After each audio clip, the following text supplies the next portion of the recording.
Chapter 5278. Without mentioning the Fu family, Old Master Fu and Fu Yuxing were both researchers.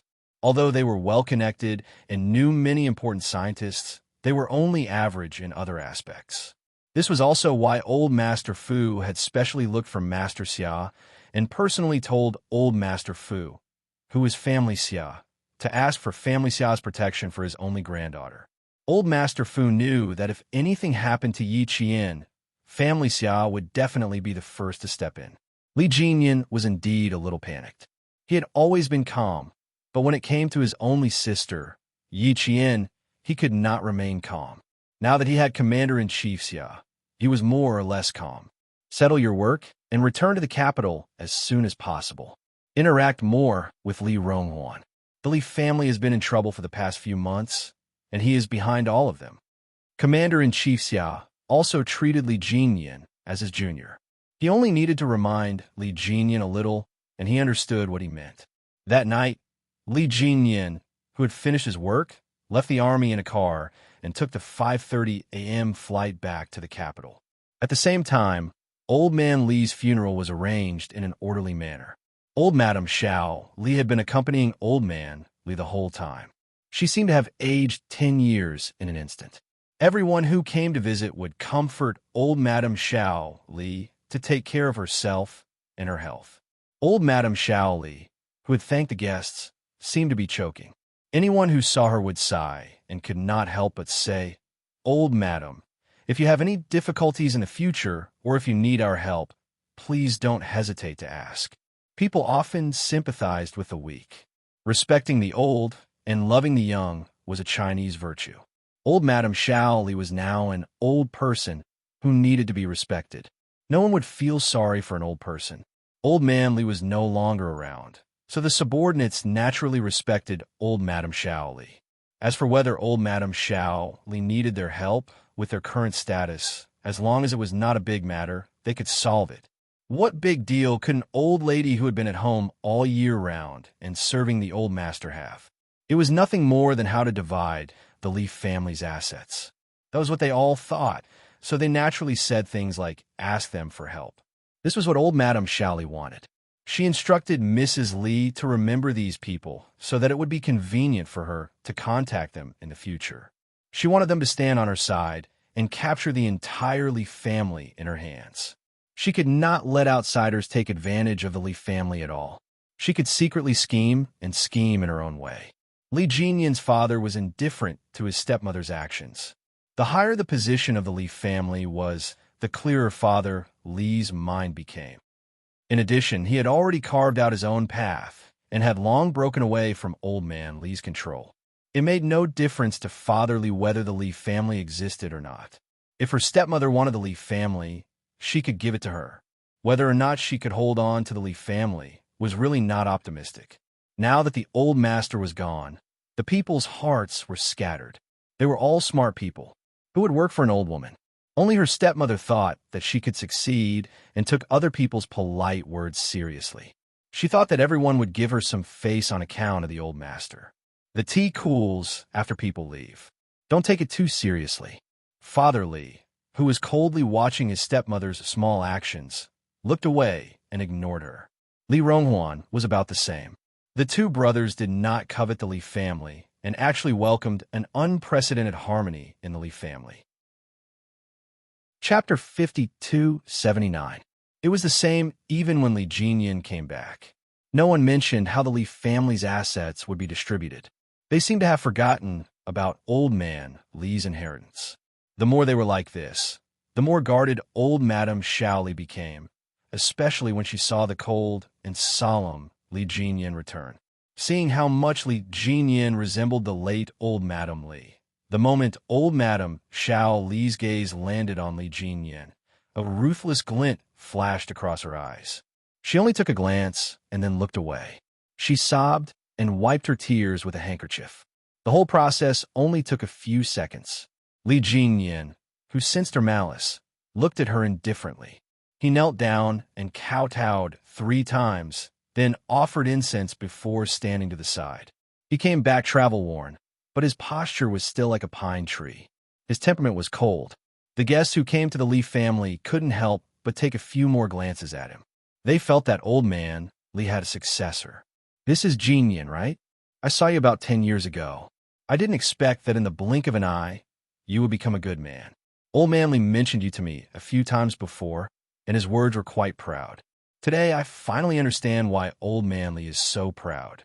With you in the Li family in the future, we can rest assured." The person who said this was one of old man Li's subordinates. He naturally knew some things about the Li family. He knew very well why old man Li didn't like his eldest grandson, but now he needed a Li family member who could reunite the scattered hearts of the people. Then, Li Jinyan became a pawn in their hands. They wanted to use him well. They wanted to let some people see that the Li family still had a master and that they were still not to be trifled with. They wanted to make those who had been secretly disintegrating the Li family's power fear and give them time to breathe. Unfortunately, Li Jinyan wasn't interested in this idea at all. Before he could speak, Madame Li wiped her tears and said, "Jinyan, you just came back. Don't be too tired. Go change your clothes first and rest well before you come back. We still need your help with the following matters. You have to take good care of yourself." The people who came today were all old man Li's subordinates. The mother and daughter didn't want Li Jinyan to show his face. Li Ronghuan stood up and sighed. "Your aunt is right. Let's take a break." One of them stopped him while the other pulled him away. There was no need for Li Jinyan to say anything as they left. Old man Li's coffin was placed in the Li family's mansion. As the ancestral home, the mansion was spacious. Even though there were many guests coming and going these days, it did not seem crowded. Li Jinyan did not care about how many people came to the mansion. He only cared about what Li Ronghuan had found out. Upstairs, Li Jinyan did not beat around the bush. Handsome face calm, he directly asked the question he wanted to ask. "You want to know who the daughter of the female soldier is?" "Why? Do you still want to avenge Li Chuhai?" Li Ronghuan teased. "That won't do. Uncle won't agree." Li Jinyan did not say anything. He only glanced at Li Ronghuan, who was teasing him.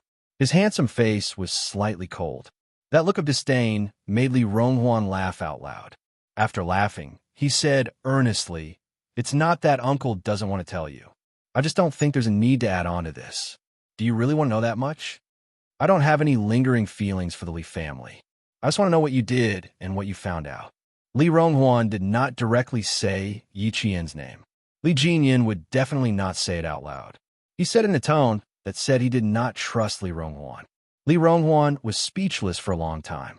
Everything he said in the past had been treated as farts. Chapter 5280. Li Ronghuan was so angry that he raised his hand and pointed at Li Jinyan fiercely. He only spoke when he felt better. "I'm not very sure. How can I know what the military did? I just suspect that the female soldier's daughter avenged her mother. Otherwise, why would something that happened 20 years ago be brought up again? The female soldier's descendant must have done something to reverse the case." He said angrily and glared at his nephew, who didn't believe him. "No one in the Li family, including your father, is a good person, but you have to believe me. You always look like you suspect that I will harm you. Just looking at you makes me angry. Come. What else do you want to know? I'll tell you all at once, so you don't have to guess. Who is the female soldier's descendant? Her surname is Yi. She is female and graduated from the military academy. I don't know where she is now serving. What is her full name? Yi Qian. Do you still want to pursue her?" Li Ronghuan sneered. Why didn't this kid believe him? Li Jinyan furrowed his brows. "Did you just say her name like that yesterday? If I didn't say her name, how could I anger the old man and drag Li Chenglan down with me?" Li Ronghuan replied coldly. Li Chenglan was the first person to meet Yi Qian. She almost became relatives with Yi Qian's uncle. If I didn't say it out loud, the old man wouldn't believe me. So the Li family found out about his sister just like that. Taking a deep breath, Li Jinyan opened the door. "I'm going to take a rest. Help yourself." Li Ronghuan, whose liver was in pain, rushed to the door, unwilling to stop. She abruptly turned around and glared at Li Jinyan before leaving in a huff. This kid really had the ability to make people explode with anger. Li Jinyan closed the door and called Commander-in-Chief Xia to tell him everything he knew. Commander-in-Chief Xia also told him that Li Jun had left the country by plane. It was very likely that Old Man Li knew that he didn't have much time left and sent Li Jun away in advance. Li Jun, who had left the country, was now sitting in a Lincoln limousine. The person who picked him up was a young girl with facial features that were highly similar to his. She was dressed sweetly and looked like a girl next door. She looked at her brother, who was born 2 minutes before her, took out the lollipop in her mouth, and asked in fluent English with a smile, "Now that you know who killed Dad, why are you still so unhappy? All right, you can smile and express your happiness." Yi Qian, a very simple Chinese name. How interesting. Her name is 2 characters, and so are our names.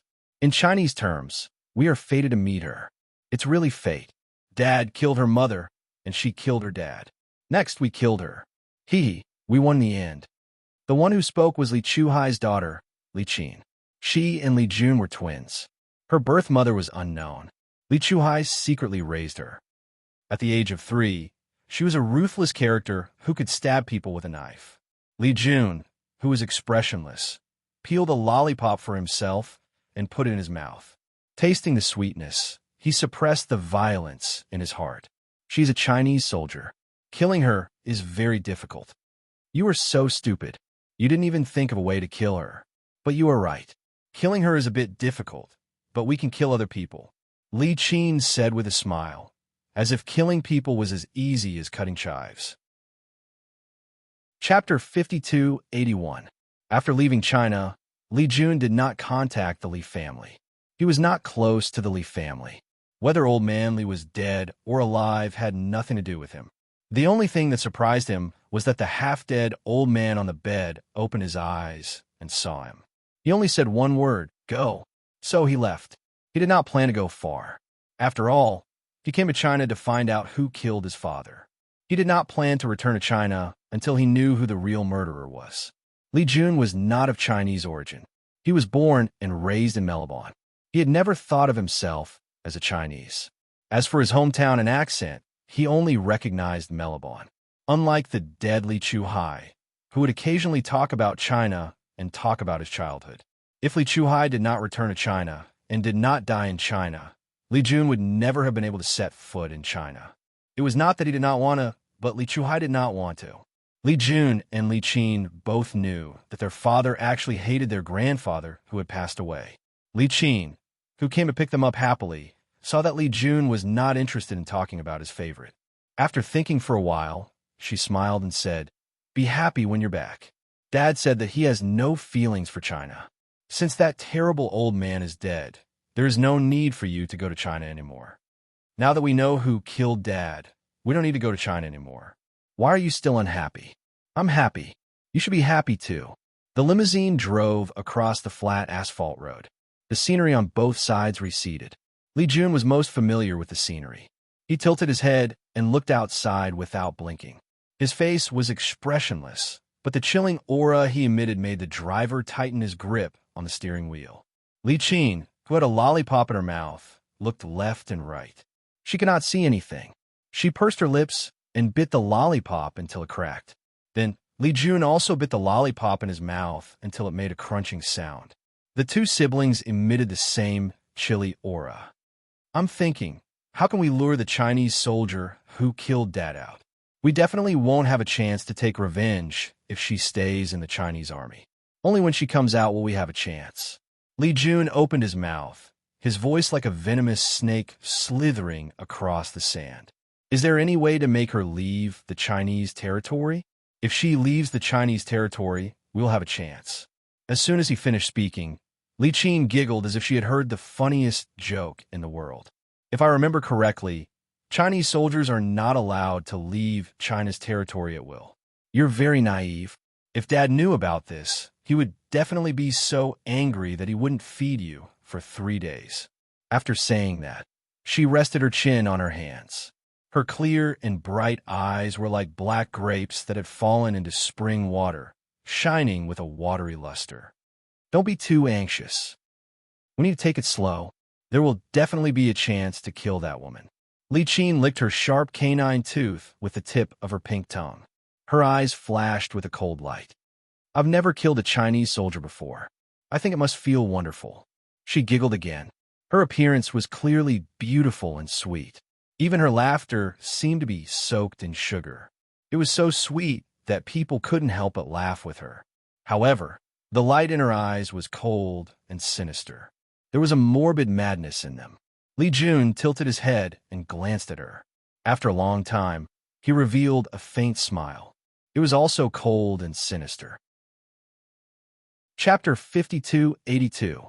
Yi Qian, who was remembered by the brother and sister, was still training hard at this moment. She had trained with the male soldiers, so she didn't look like an army soldier at all. She had completely become an Air Force soldier. The Li family held a solemn and grand funeral for Old Man Li. The guests who came to pay their condolences were all famous people in the capital, not including the guests from other provinces.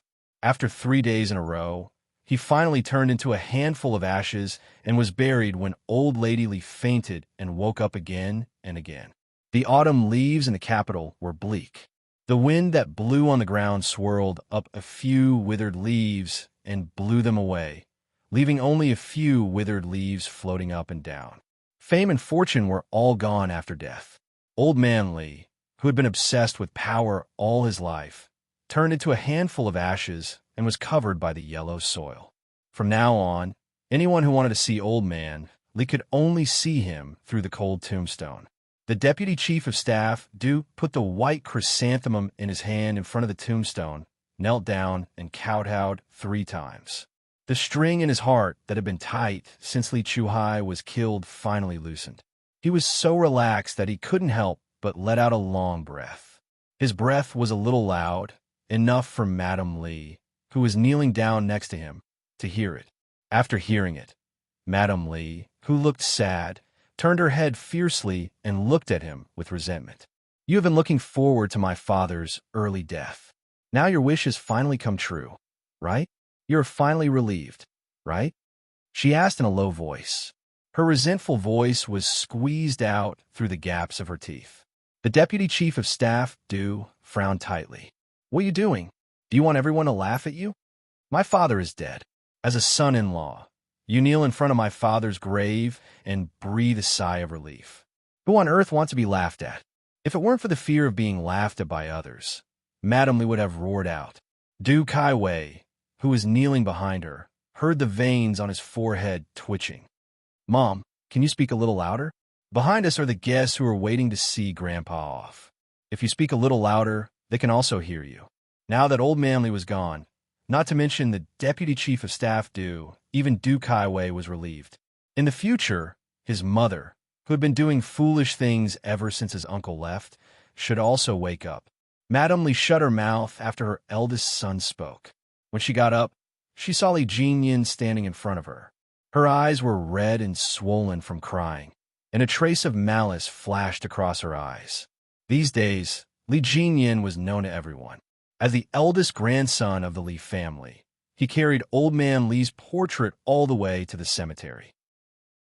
No matter how much Li Jinyan tried to stop Li Jinyan from coming out to meet the guests, she couldn't stop Li Jinyan from not showing up today. This time, Li Jinyan was known to everyone that he was the eldest grandson of Old Man Li. However, other than the guests who came to him to introduce him on the first day, no one else came to make friends with him. He used the simplest and most effective way to tell everyone that he had been driven out of the Li family by Old Man Li a few years ago and refused to admit that he was a descendant of the Li family. He clearly told these people that he would not get involved in any of the Li family's affairs in the future. His words worried the Li faction and pleased old Madame Li. After the funeral, before Li Ronghuan could have a good chat with Li Jinyan, Du Kaiwei saw with his own eyes that his very unique cousin, who had never relied on the Li family, left the Li family in a car overnight with the luggage issued by the Navy. Du Kaiwei stood there in a daze for a long time before returning to the Li family's old mansion. His mother had asked the 4 siblings to guard against Li Jinyan from coveting the Li family's property. He had thought that Li Jinyan really wanted to monopolize the Li family. In the end, he didn't take it to heart at all and just left. Chapter 5283. When he entered the living room, he heard Du Jiayi lying on old Madame Li's lap, and saying how bad Li Jinyan was. He must have come back to covet the Li family's assets. Du Kaiwei's face darkened as he rushed in and pointed at Du Jiai. Li Jinyan packed up and left the Li family, but Du stayed in the Li family and refused to leave. I think you're the scum with ulterior motives. Du Jiai's face turned pale, and she didn't dare to speak for a long time. Li Jinyan, who didn't even look back, used his actions to tell everyone that he wasn't interested in anything in the Li family. Everything in the Li family had nothing to do with him. Li Ronghuan flicked the cigarette, but between her fingers and the reddish cigarette, but fell to the ground. She ran over it with the tip of her foot and turned to look at the man standing beside her with a sneer. Father and son are at odds. Huh, you deserve it. That mistress only played a little trick. You really think Jinyan is my son? I really want Jinyan to be my son. If he were my son, I wouldn't take the moon if he wanted the stars. The man standing beside Li Ronghuan was Li Jinyan's biological father, Li Rongtian. Li Rongtian coldly retracted his gaze and glanced at Li Ronghuan. Go ask him if he wants to be your son. As long as he agrees, I have no objections. With that, Li Rongtian walked away. There was an adult and a child waiting for him in front. One was his second wife, and the other was his son with his second wife. He was 17 years old this year and had excellent grades. He had no need to worry about his son who had been separated from him and hated him since he was young. The wind rustled as it blew on the leafless branches. The shadows of the branches on the wall were like monsters crawling out of the cracks, ready to pounce at any time. Another day passed, and the chaos in the Li family had just begun. When the first snow of winter arrived in the capital, Yi Qian, who was training in the southwest, had trained herself into a real paratrooper. She didn't look like a soldier at all. Now, she was a member of the female paratroopers and the only female soldier who could crush the male soldiers in many aspects. She, who had transferred to the paratroopers halfway, was now a famous person in the brigade. Everyone in the brigade knew that there was a powerful female soldier in the female troop. She had been transferred from the army for less than a year, and her strength had crushed the real paratroopers. That feeling, the paratroopers did not feel good. The consequences were also not good. They were trained by their Captain Lei until their muscles were much tighter. At this moment, the male and female soldiers were completing their airborne search in the snow. The middle-aged division commander at the foot of the mountain raised his binoculars to look for the figure that appeared in the pure white world. He put down his binoculars and looked at the person beside him. His heart ached. Major General Yang, do you have to take Comrade Xiao Yi away? What's the situation? Why is it so urgent? If there wasn't something urgent, he wouldn't let's. Major General Yang, who came to pick her up, looked at Division Commander Kong of a certain Air Force division. Seeing his expression that said, if you dare to snatch her from me, I'll fight you to the death, Major General Yang smiled and said, Division Commander Kong, Comrade Xiao Yi is a female soldier of my army. Isn't it normal for me to bring her away? Why? Can't I take Xiao Yi away if there isn't something urgent? Good Lord, it was obviously a temporary transfer, but now he looked like he was saying, don't take her away from me. It really made people angry. Chapter 5284. Major General Yang didn't really come all the way from Beijing. He just happened to be on a business trip with a military aviation regiment in the southwest. He wasn't far from the airborne unit, where Yi Qian was. He planned to visit Yi Qian after he was done with his business. Before he was done with his business, Yi Qian, who had received orders from the military to temporarily enter the airborne unit, immediately went abroad to carry out a high-risk mission. His return date was uncertain. Major General Yang immediately called Yi Qian's unit and found out that Yi Qian wasn't in the unit at the moment. He was in a low-altitude, mountainous area for winter training. It wasn't convenient to tell him his exact location. Yi Qian was originally his soldier, but in the end, he was told that it wasn't convenient to tell him.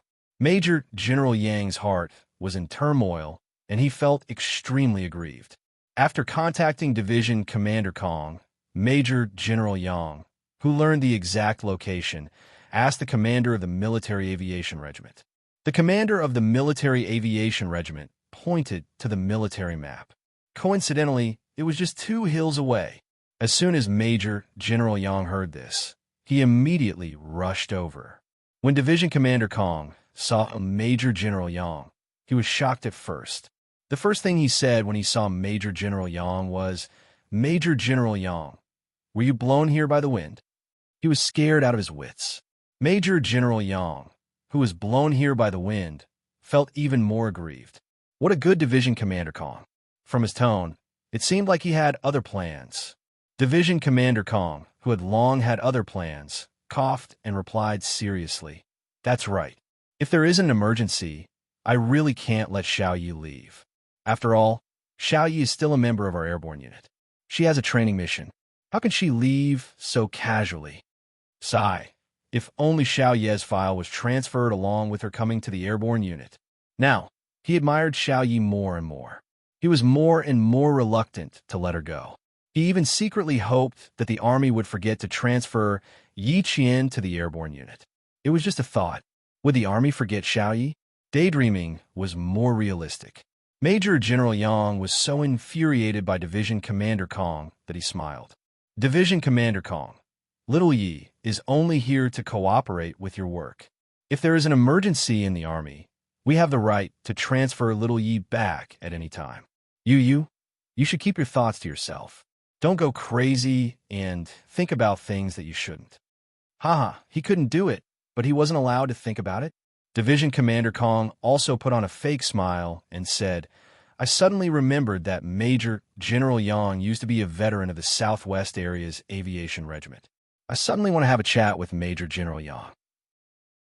The Army Aviation Corps, also known as the Army Aviation Corps, was a branch of the Army. Major General Yang used to be a soldier of the Army Aviation Corps. Later, the Snowfield Special Forces were required to operate snowfields. "And I welcome you to have a chat with me at any time." Division Commander Kong gritted his teeth so hard that his back teeth almost broke. He wanted to put a sack over this infuriating Major General and bury him in the snow. Out of sight, out of mind. Chapter 5285. Yi Jian, who received the order to go down the mountain, wore a white snow camouflage suit and held a camouflaged rifle all the way down a hillside. Before she reached the front of the two chiefs, she already felt that the atmosphere between the two chiefs who were standing side by side in front of her was not very harmonious. Yi Qian, who had paused for a moment, quickened his pace again. He stood still, straightened his back, and saluted, "Greetings, Chief." The two chiefs returned the salute at the same time. Before Division Commander Kong could speak, young Master Yang, who had not seen Yi Qian for a long time, naturally raised his hand to adjust Yi Qian's helmet. His eyes were full of smiles. "Not bad. You're getting more energetic." "Of course. Don't you know whose unit you're in now? How can you not be energetic?" Division Commander Kong said with a smile. This was all thanks to their airborne unit. Yi Qian immediately knew that the atmosphere between the two chiefs was not an illusion. He guessed that the two chiefs had already finished arguing before he arrived. "Please don't continue arguing. She doesn't even know who to help. It's very likely that she will silently choose to watch from the sidelines." Major General Yang finished adjusting Yi Qian's helmet. When he turned to Division Commander Kong with a smile, his smile instantly faded. "Old classmate, if anything happens to my soldiers, I will fight you to the death." Old classmate? Major General and Division Commander were old classmates?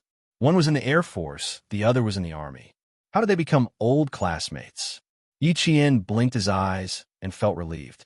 So they were old classmates. No wonder they had such deep feelings for the revolution.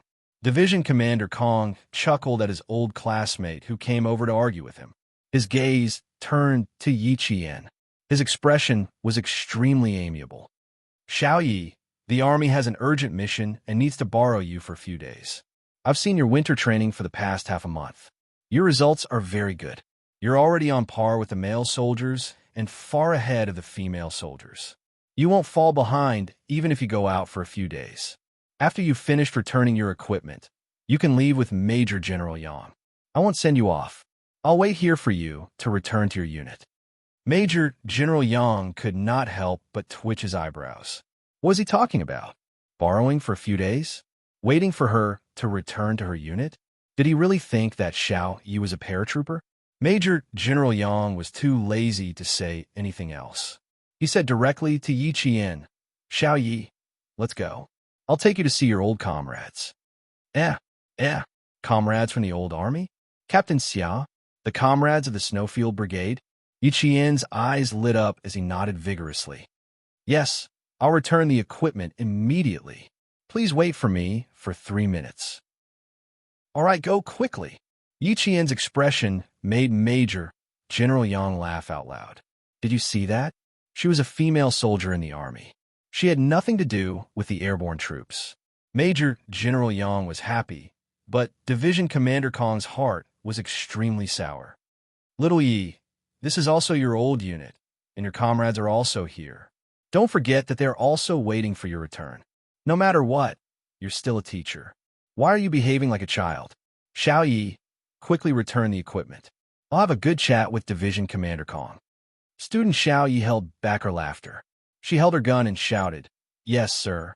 She immediately turned around and ran across the pure white snow.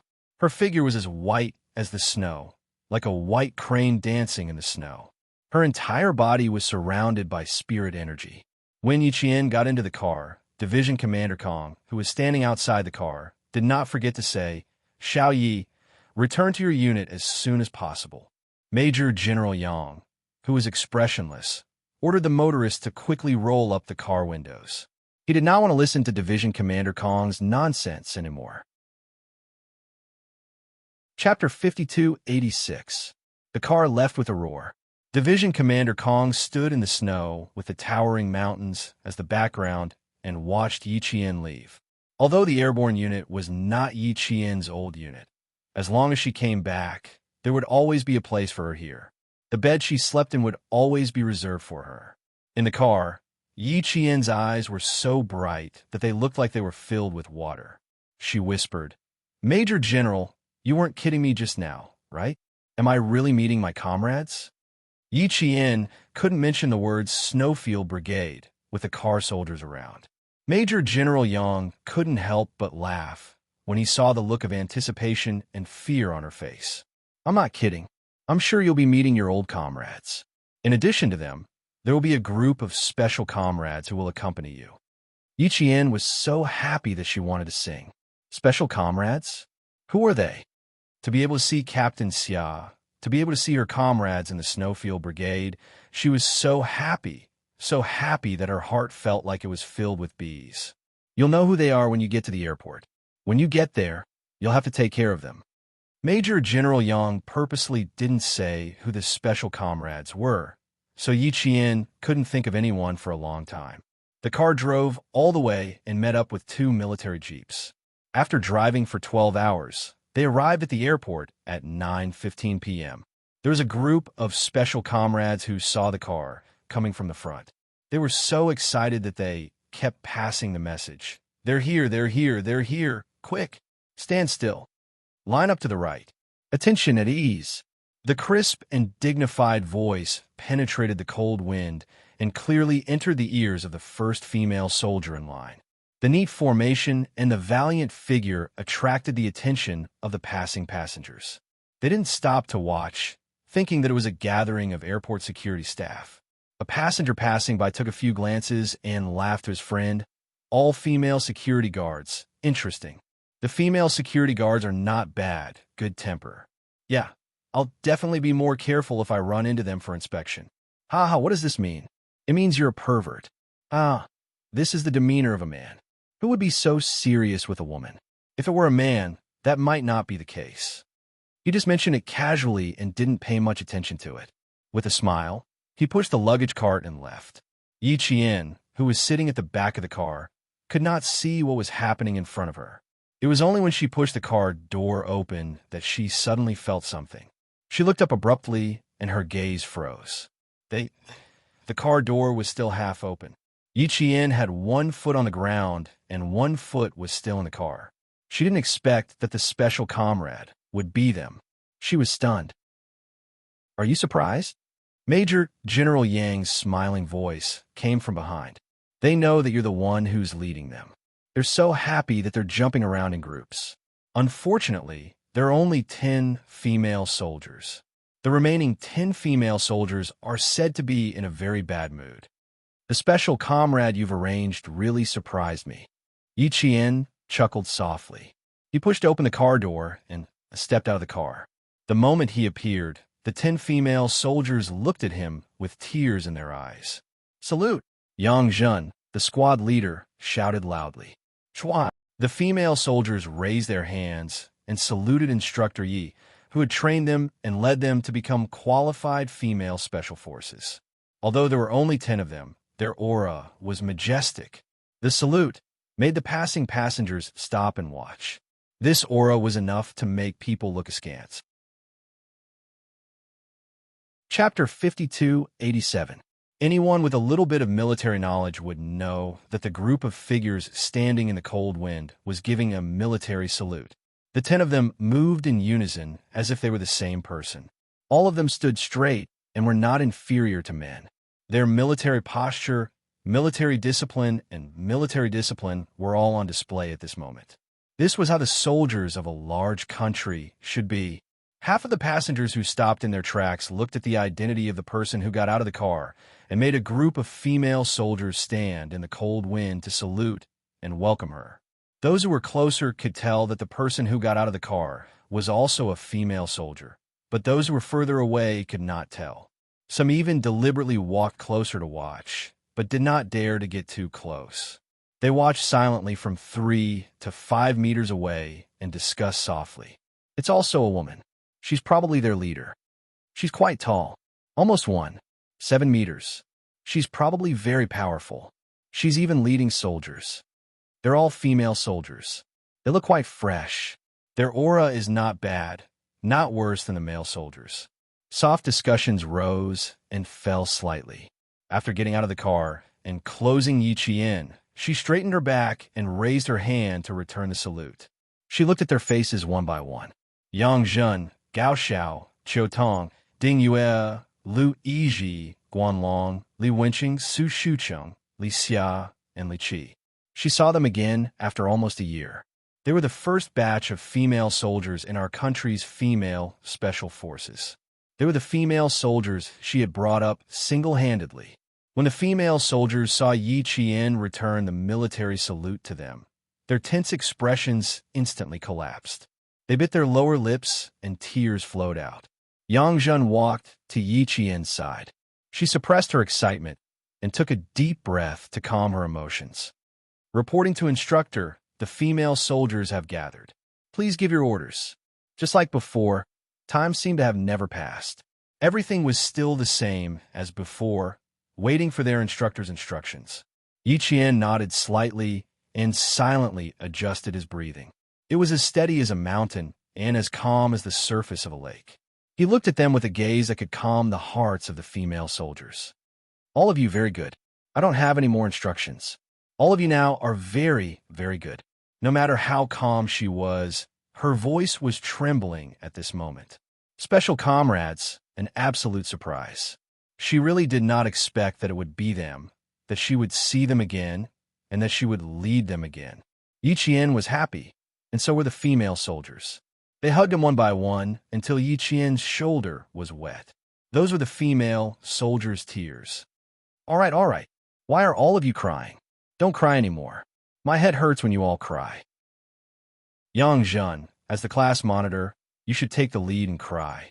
This won't do. Don't cry anymore. Wipe your tears away. All of you, pay attention. You have to be cautious even when you're outside. You're a soldier. You bleed, but don't cry. That's how it is in the team, and even more so when you're outside. Yi Qian, who had always been afraid of people crying, felt her eyes turn red. She couldn't cry. If she cried, who knew how badly these female soldiers would cry? Major General Yang didn't get out of the car immediately. If he did, the group of female soldiers would have to salute him again. It was better to let them relax a little.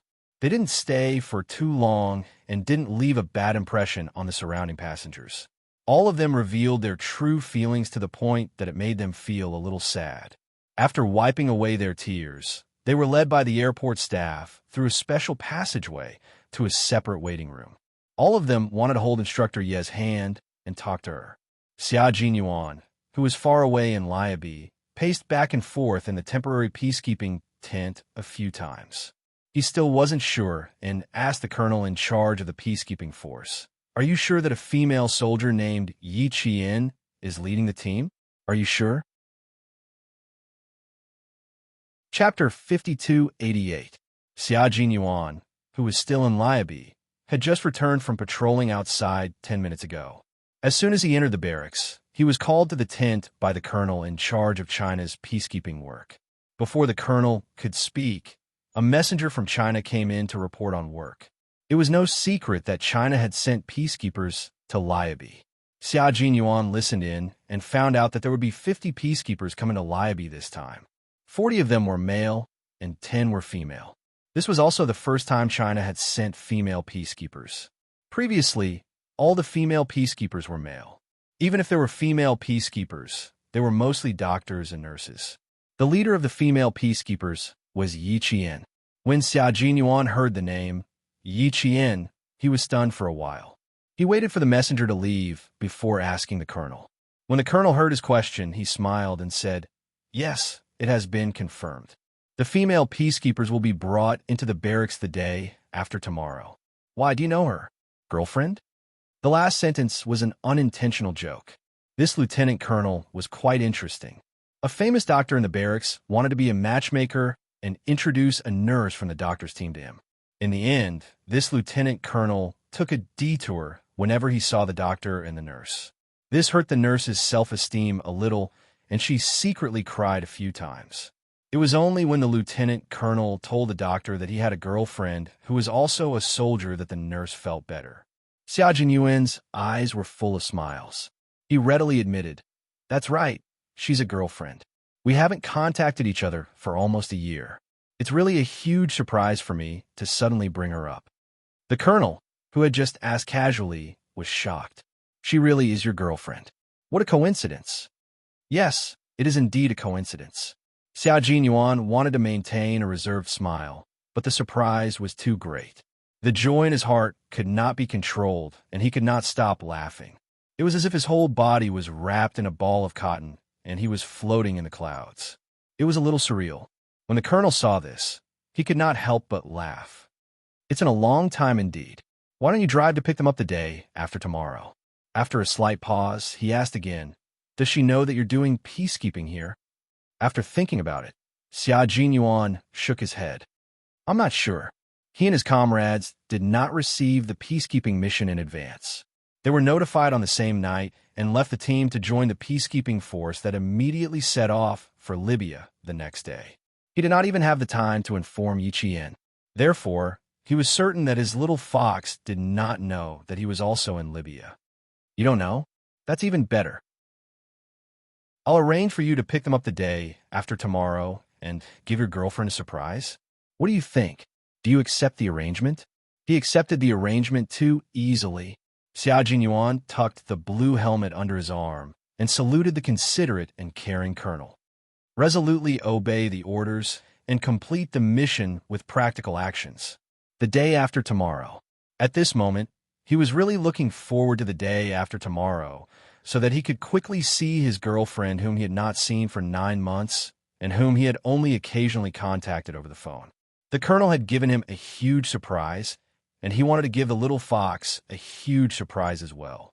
Lieutenant Colonel Xia, who had left the tent with large strides, hadn't taken more than a few steps when the smile on his handsome face receded a little. His deep and gloomy eyes already had a bit of darkness flitting through them, but it was quickly suppressed, and his thin lips once again curved deeply. His thin lips were curved, but fortunately, the blue helmet covered it. In addition, his steps were swift and fierce, so no one paid much attention to him. At least, the peacekeeping soldiers did not pay much attention to him. However, his comrades in the Snowfield Brigade were not so sure. Chapter 5289.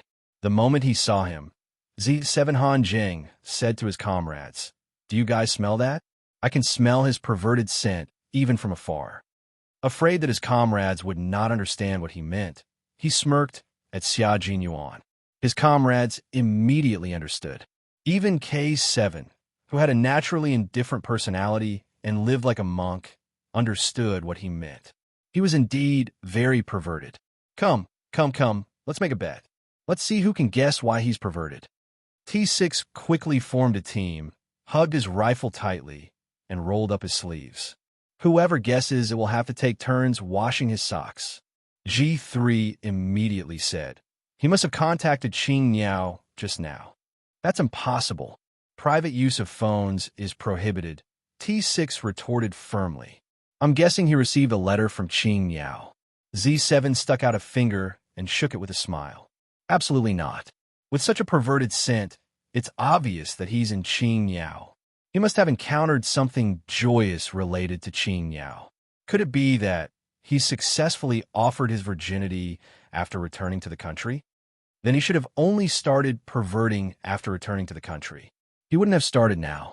V8 retorted and explained in depth. Would a guy who can control his emotions very well start perverting in advance because of something that can only be done after returning to the country? Absolutely not. It was very convincing. Bai he thought for a moment and deliberated before saying, in other words, something good is about to happen. Will it happen soon or soon? And it has something to do with Qing Niao. Because this Q King, whom no one could understand, could only feel when he met Qing Niao. Oh, so she's also a mortal and not a god. K7 looked at the tall figures who were getting closer and closer to them. Then he said in a cold and monotonous voice, Qing Niao, come to Liabia. They all gave him a look that said, that's impossible. Qing Niao was currently serving as a whetstone for the paratroopers. How could a whetstone leave just like that? It was absolutely impossible. But nothing was absolute, and there was always a possibility. When Xia Jinyuan saw his comrades huddled together to watch the movie, he composed himself and walked over to announce the good news that Yi Qian would be coming the day after tomorrow. Damn, he's really coming over? You're not lying to us, right? K7 got it right? It can't be. Are you really coming over? T6 and Z7 had the biggest reactions. T6 had initiated the bet because he didn't want to wash his socks. Z7, on the other hand, had always felt that his childhood friend knew Xia Jinyuan well enough. In the end, neither of them guessed correctly. Instead, K7, who is usually quiet and almost invisible, guessed correctly. Thinking about the fact that they still had to wash K7's socks, the two of them felt hopeless. Not only did Xia Jinyuan tell his comrades that Yi Qian would be coming the day after tomorrow, he also threw the question of, why is Yi Qian coming, to his comrades. After that, he asked, do you have any thoughts? And waited quietly for his comrades to answer. His comrades, who had thought that Q King was extremely flirtatious, immediately composed themselves. Their resolute expressions were replaced with solemnity. Qing Niao was temporarily transferred to the paratroopers and suddenly brought the female soldiers from the army to Liabia for peacekeeping. There's some connection between the two. The female soldiers could have been led by their own squad leader or captain. There's no need for Qing Niao, who was temporarily transferred to the paratroopers, to step in. G3 analyzed calmly. Is there any inside story? So far, I haven't received any inside information. The colonel only knows that the female soldiers are accompanying the male soldiers to Liabia for peacekeeping. Xia Jinyuan sat down and pondered. Have you guys ever wondered why we suddenly joined the peacekeeping force? Chapter 5290. Was there even a need to think about this question? Don't we need to participate in peacekeeping? Why? T6 was dumbfounded. We came out the end of July, and it's already November. Isn't what we're doing supposed to be peacekeeping? V8 glanced at T6, who had lost his cool, and whispered, it's not that simple. Think about it carefully. Peacekeeping soldiers won't be dispatched at the last minute. All the soldiers who come out for peacekeeping will have 3 to 6 months of special training. We're only joining at the last minute, so there's already a problem here. G3 spoke slowly, and his gaze fell on Xia Jinyuan. Q King, are you trying to say that our peacekeeping mission is not really peacekeeping but something else. That coming out with the peacekeeping forces is just a cover. G3's analysis made his comrades look at Xia Jinyuan again. Since Q King had suddenly asked, did it mean that he had figured out something? Don't look at me. If I knew, would I still ask you guys? Facing the gazes of his comrades, Xia Jinyuan raised his eyebrows and said with a relaxed smile, Qing Niao came a little too suddenly, so I suddenly thought about it. Now you guys also think that there's a problem with our last-minute deployment, right? Before you asked us, I didn't think there was a problem. Bai he rubbed his temples and was a little worried. Now that you've asked, I think there's really a problem. Their captain never played by the rules. He would often mess with his comrades while he watched the show with folded arms. Sometimes he even liked to complicate simple problems and throw traps at them while he watched with a smile. He would only appear when they had a headache. A captain who liked to play pranks was really worrisome sometimes. Just like now, by his side. Q King, if you think there's a problem, just say it. We'll listen and stop guessing. This time, Xia Jinyuan really did not have a problem. He did ask his comrades, because he could not figure out himself. Who knew that his comrades were also confused? Well, since no one could guess, he would just let nature take its course. If there was really something wrong, he would definitely inform them in advance. A black shadow fell from the sky and kicked straight at K7. His comrades, sitting on either side of him, reacted quickly and rolled away. K7 opened his arms and hugged the black shadow, falling from the sky, a football. That scared me to death. I thought it was a mortar. The T6 combatant who had dodged quickly patted his chest with a smile on his face. There was no sign of fear on his face. They were now in the peacekeeping camp. Even if there were mortars, there would have to be the sound of gunfire first. The other one who dodged quickly was G3. He looked at the football in K7's arms and then at the group of small figures running towards them. There was a smile in his eyes. These little guys are getting more and more energetic. They're smiling more and more, C7 added. He turned to K7 and asked, should we go over and have a match with them? K7 weighed the football and really got up. K7, who had a cold personality, liked to play with the children. He played soccer with them, taught them how to speak Mandarin, and taught them how to run and hide when they encountered danger. His patience surprised his comrades in the Snowfield Brigade, including Xia Jinyuan. This was because they never knew that K7 liked children so much. Let's go and play soccer with them. Xia Jinyuan also got up. This is my first time playing soccer with a gun on my back. With the captain's words, the rest of his comrades were all in high spirits. Chapter 5291. These children were the ones they had encountered playing soccer during their routine patrol that day. The T6 combatant had kicked their soccer ball until it exploded, before he could find a brand new soccer ball to compensate them. The Libyan rebels launched a full-scale war, and the children were sent to the Chinese peacekeeping camp. With the adults joining them, the dark-skinned children had a lot of fun. When K7 suddenly kicked the soccer ball in the net, one of the children shouted excitedly, "Oh my God, he knows Wei Mai's skills too. Oh my God, he knows how to do it too." If Wei Mai could see this, he'd definitely be overjoyed. After clapping his hands, the child suddenly fell silent. The other children also fell silent. That was because their little friend Wei Mai would never be able to see him again. He had been killed by a bomb that day, and they could not find his body. The T6 combatant's eyes reddened. Wei Mai, the boy who ran over to take away the soccer ball he had kicked, even told him that he did not have to compensate him. He could kick something into it and sew it up with a needle before he could play again. After rescuing all the Gulf Coast reporters, they saw these children in the barracks. Only then did they know that Wei Mai would never have the chance to play football again. Only then did they know that Wei Mai's greatest wish was to see a new football one day. Wei Mai, who had died in the artillery fire, would never be seen again. Libya was a good place with a blue sky, vast land, and abundant resources. It was rich in rare minerals. Before the war broke out, although the people here did not live a rich life, it was comfortable and happy enough. After the war broke out, this place became a living hell. The female soldiers who were on the transport plane stepped onto this foreign territory, where everything was yellow and the sky was blue like a mirror. When they saw the half-destroyed airport building that had not been rebuilt yet, the female soldiers felt their hearts tighten as they witnessed the battlefield for the first time. This is a place where the rebel army, government forces, and militants have jointly agreed to set up as a peaceful zone. In the entire Libyan country, only this airport is a peaceful zone. No firepower is allowed to spread here. The person who led the escort team to the airport said in a deep voice. The person in charge of welcoming the peacekeepers at the airport said in a deep voice. His expression was so serious that it made all the peacekeepers' hearts feel heavy and their chests feel stuffy. Yichien looked into the distance and sighed softly in his heart. Our truck is parked outside the airport. After leaving the airport, everyone must remember that the rifle in your hand must never leave your body.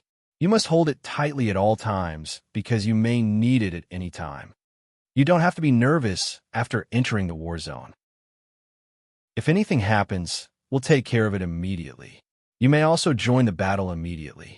The rifles in our hands are our life-saving weapons. The peacekeepers who had just entered the war-torn countries clenched their rifles even tighter, and their expressions grew colder.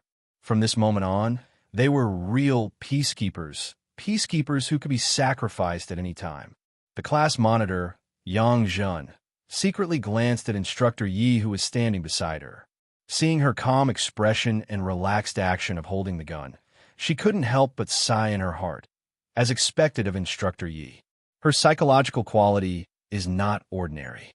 As the class monitor, she couldn't help but feel a little nervous when she heard that she would be joining the battle at any time. However, their Instructor Yi was still as calm and composed as before. She still had a lot to learn from Instructor Yi. Yang Zhen, who secretly took a breath, tried to relax herself as much as possible.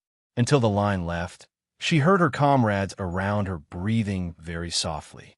Xia Jinyuan, who was outside, raised his wrist and looked at his watch. His slender fingers holding the steering wheel flicked from time to time. It could be seen that his heart was not very calm at the moment. Chapter 52-92. When Yang Zhen heard her comrades gasping for breath, she felt a chill in her heart.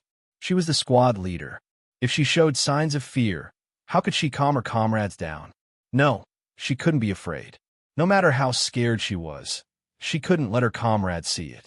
She had to hold on and be like Instructor Yi. No matter what, she had to be calm. Here, life and death were not multiple-choice questions. It was either live or die. It was that simple. Yang Zhen took a deep breath again and felt the faint smell of gunpowder in the air. She said to the female soldier beside her, "Adjust your breathing and calm down. Don't be too anxious." "Yes, squad leader." The female soldier Ding Yue secretly adjusted her breathing and held the rifle in her hand tightly.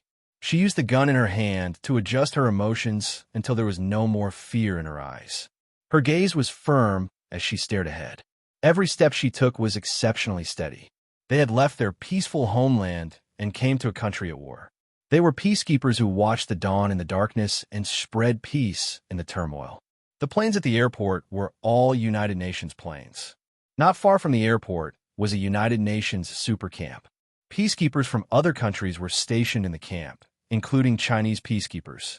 The Camp Yichien and the others were going to was not the United Nations super camp. It was the patrol area that Xia Jinyuan was in charge of. It was an area that sheltered refugees and was also the most dangerous area. This was because sometimes rebels or anti-government militants would sneak into the area as refugees and cause chaos. To ensure the safety of the residents, the peacekeepers needed to patrol every corner daily, including the ruins that had been destroyed by the war. When the female soldiers arrived here, they didn't need to go out for routine patrols. Many other things that required women's presence were handed over to the female soldiers. There were many female refugees in the refugee camp. They would have all kinds of problems. Sometimes the male soldiers couldn't handle them at all. The female nurses needed to take care of the patients and couldn't solve them in time. At this time, the female soldiers had to take care of them. As the leader of the female squad, Yi Qian, the lieutenant who came to greet them, and the leader of the male squad walked together. The lieutenant who came to greet them smiled and sighed to Yi Qian. Ever since the higher-ups arranged for the female soldiers to come here for peacekeeping, we have been looking forward to it. We didn't feel at ease until the day you got on the plane. We even privately wondered if they would change their minds at the last minute. It wasn't until the 10 female soldiers walked out of the transport aircraft that I finally felt at ease. The first lieutenant, no, it should be said that the entire peacekeeping force was looking forward to the arrival of the female soldiers. They really needed the female soldiers to be stationed here.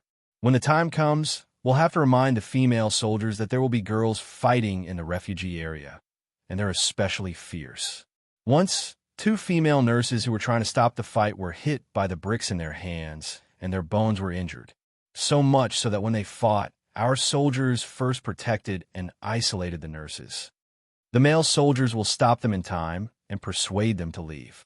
However, different genders will more or less cause inconveniences. Every time something like this happens, we look forward to your arrival. The first lieutenant was very good at chatting. She didn't feel unfamiliar with the first time they met. The leader of the male troop was also very talkative. On the other hand, Yi Qian didn't speak much, but she kept smiling and listening, making them feel that she was listening very seriously. Chapter 5293. Knowing that the female soldiers would not go out on patrol, she was more or less relieved, but she also felt that it was a pity. There was no war in the country, and the female soldiers lacked real combat experience.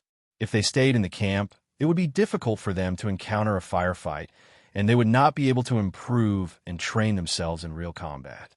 She still hoped that the female soldiers would have real combat experience. The special forces had to be a little special, and the tempering of war would make them tougher. Going to the battlefield was not a trivial matter. Even if she had an idea, she could not make a decision immediately. She needed to consider it comprehensively.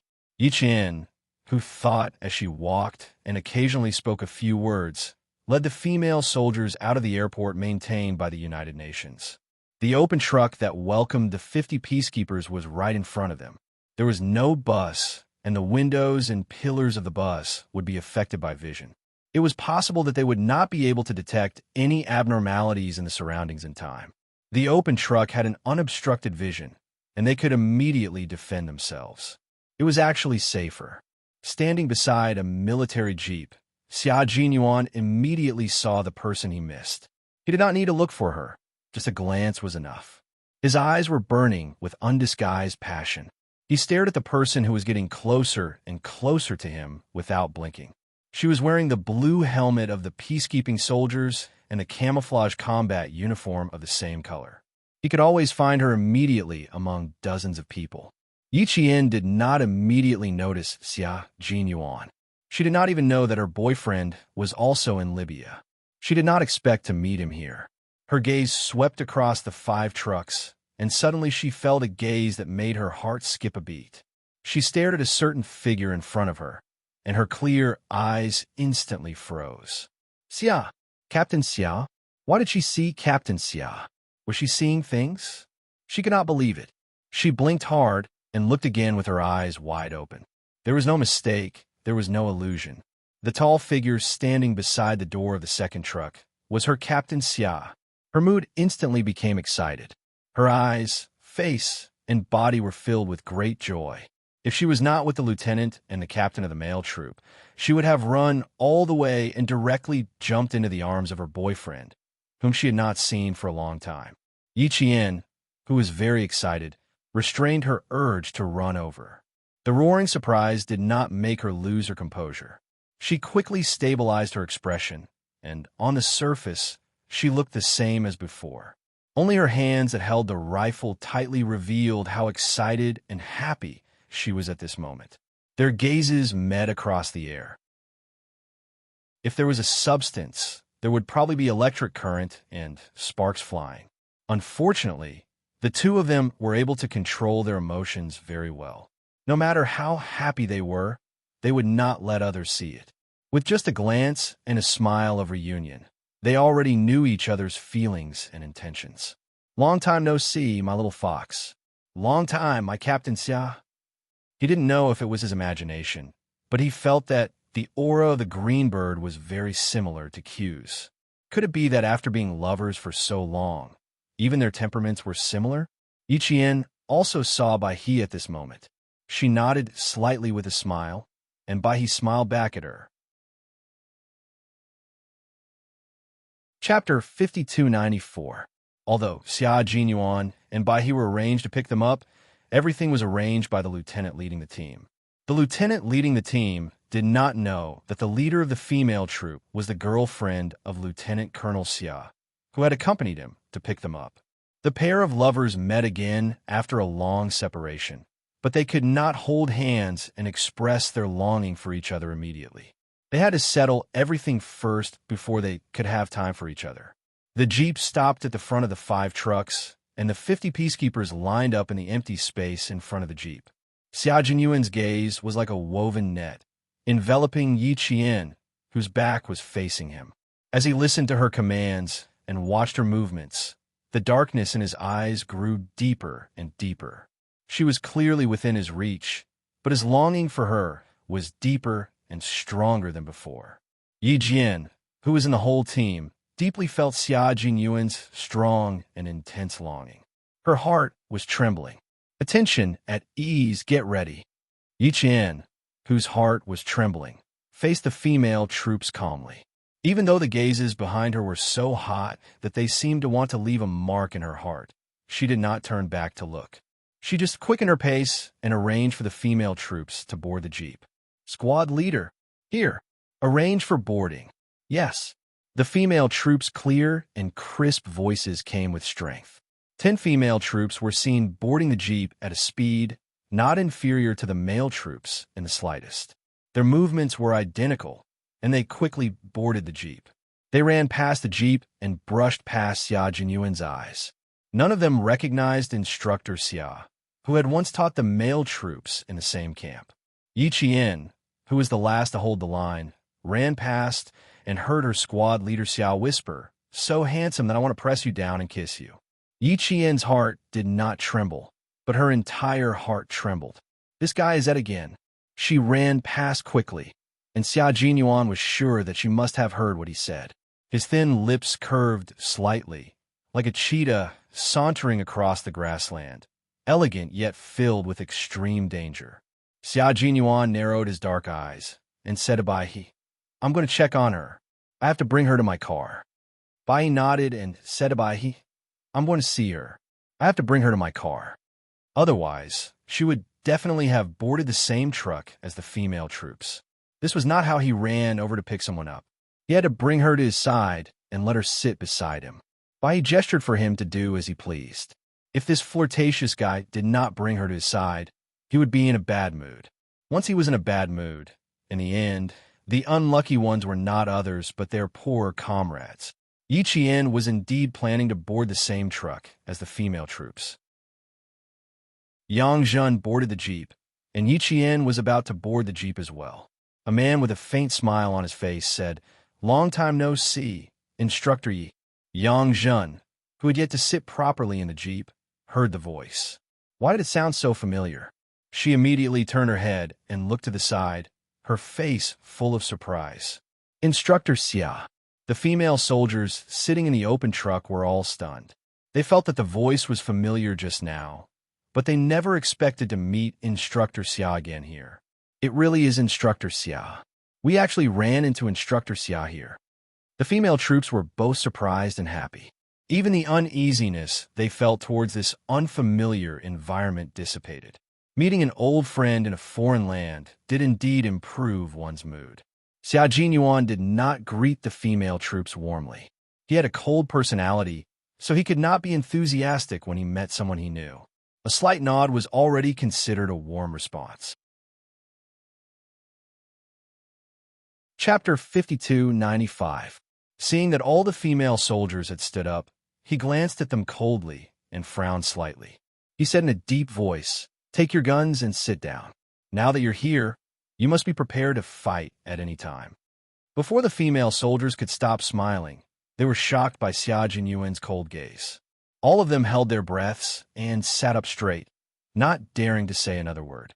Instructor Xia had always been serious and could make the male soldiers tremble in fear. They must have eaten a bear's heart and leopard's guts to actually smile and greet Instructor Xia. Only Instructor Yi was not afraid of him. Xia Jinyuan, who had intimidated all the female soldiers into silence, only wanted to ask Instructor Yi to leave. He said in a serious tone, "Instructor Yi, we have some things to discuss with you. Let's talk in the car." Yi Qian thought that he really had something to say and left with Xia Jinyuan after giving some instructions to the female soldiers. Bai saw the two of them from the rearview mirror and silently gave his captain a thumbs up. Impressive. He really took Qing Niao away under the noses of the female soldiers. Xia Jinyuan's shoulder bumped into Yi Qian's shoulder from time to time as he walked. Bai silently covered his eyes. Q King, who had been in heat all the way here, could no longer control his coquettishness and openly harassed Qing Niao in public. It was only a distance of 3 to 5 meters, but Xia Jinyuan bumped into Yi Qian's shoulder at least 5 times. What else could Yi Qian say? Yes, she didn't want to say anything. She lowered her head and smiled silently. They hadn't seen each other for more than 9 months. She couldn't help but want to hold his hand, throw herself into his arms, and touch his shoulder from time to time. She was already restraining herself. Bai He, who had silently eaten a jar of candy in the car, wanted to cover his cheeks. Love was indeed sweet. He could feel the sweetness even from inside the car. Bai He opened the car door and greeted, "Long time no see, Qing Niao." Yi Qian smiled until his eyes turned into crescents. "Bai He, long time no see. You didn't smile like that when you saw me just now." Xia Jinyuan, who hadn't gotten into the car yet, felt jealous.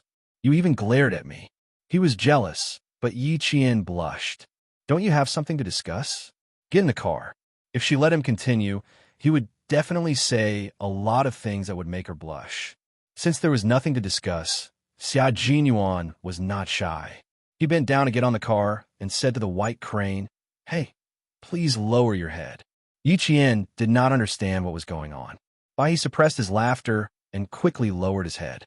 Soon he heard the sound of a kiss that made him sweat. He was wrong. He was really wrong. Why did he recommend himself as a driver? His brain must have been flooded with water. The sound of the kiss was so loud. Couldn't they take care of his young heart? Yi Qian, who was kissed, was dumbfounded.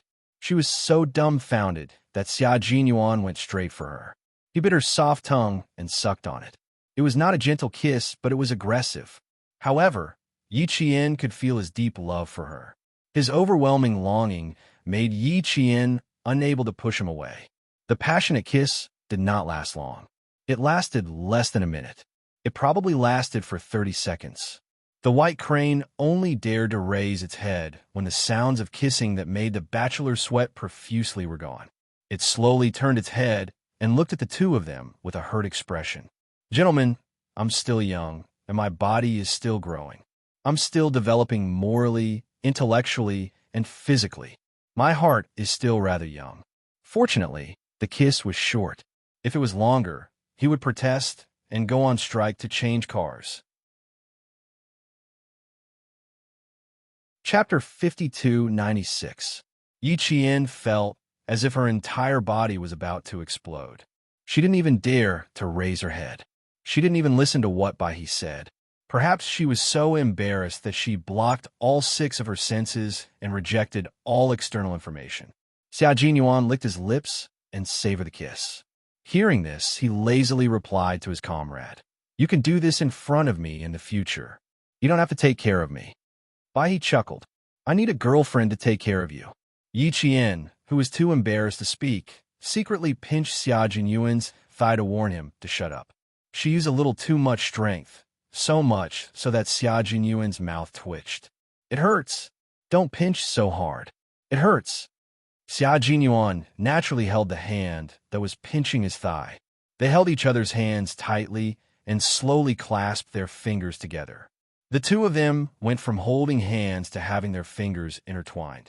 After kissing and holding each other's hands, Xia Jinyuan, who had been a virgin for many years, felt extremely satisfied physically and mentally. His life was better than that of God. Their interlocked fingers were so tight that they seemed to have become one. The temperature of their palms was close to each other. Their fingers were connected to their hearts. Now that they were clasped together, their hearts were close to each other. He looked at them silently from the rearview mirror. There was a warm smile in her eyes. Q King and Qing Miao's love. Even if they waited endlessly, their feelings for each other would never fade. Every time they separated, they would try their best to meet again. Every time they waited, they would wait silently. Every time they met again, their feelings for each other would become deeper and more stable. This kind of love made people yearn for it. The 40 male soldiers all boarded the vehicle. The lieutenant in charge of welcoming them jogged over.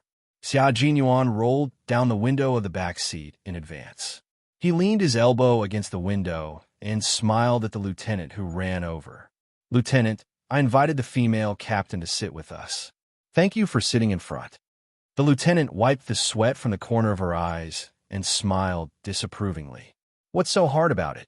The first lieutenant opened the car door and got in. He turned to Yi Qian and said, "Captain Yi, the barracks is an hour and a half away from the airport. If you're tired, you could take a nap." Yi Qian, whose face was still a little red, smiled and said, "I've been sleeping all this time. I'm not sleepy now. I don't feel tired either." "If that's the case, then let me talk about our camp." The first lieutenant saw that Yi Qian's face was indeed rosy and that he didn't look tired, so he decided to talk about some things in the barracks. Yi Qian, who was blushing from the kiss, listened attentively. Slowly, the shyness on his face faded. As the vehicles drove on, the war-ravaged country slowly unfolded itself in front of the female soldiers like a tattered painting. They saw the deep craters created by the bombardment and the burnt black vehicles, including tanks and the like. Here, there were attacks almost every day. Car bombs, gunfire, landmines exploding, hostage-taking, kidnappings, and deaths. There were terrorist incidents that were impossible to guard against every day. And this kind of danger also happened to the United Nations peacekeepers, including the peacekeepers from various countries. The militants would aim their guns and fire at any time. All the restrictions were useless against the militants in Liabi.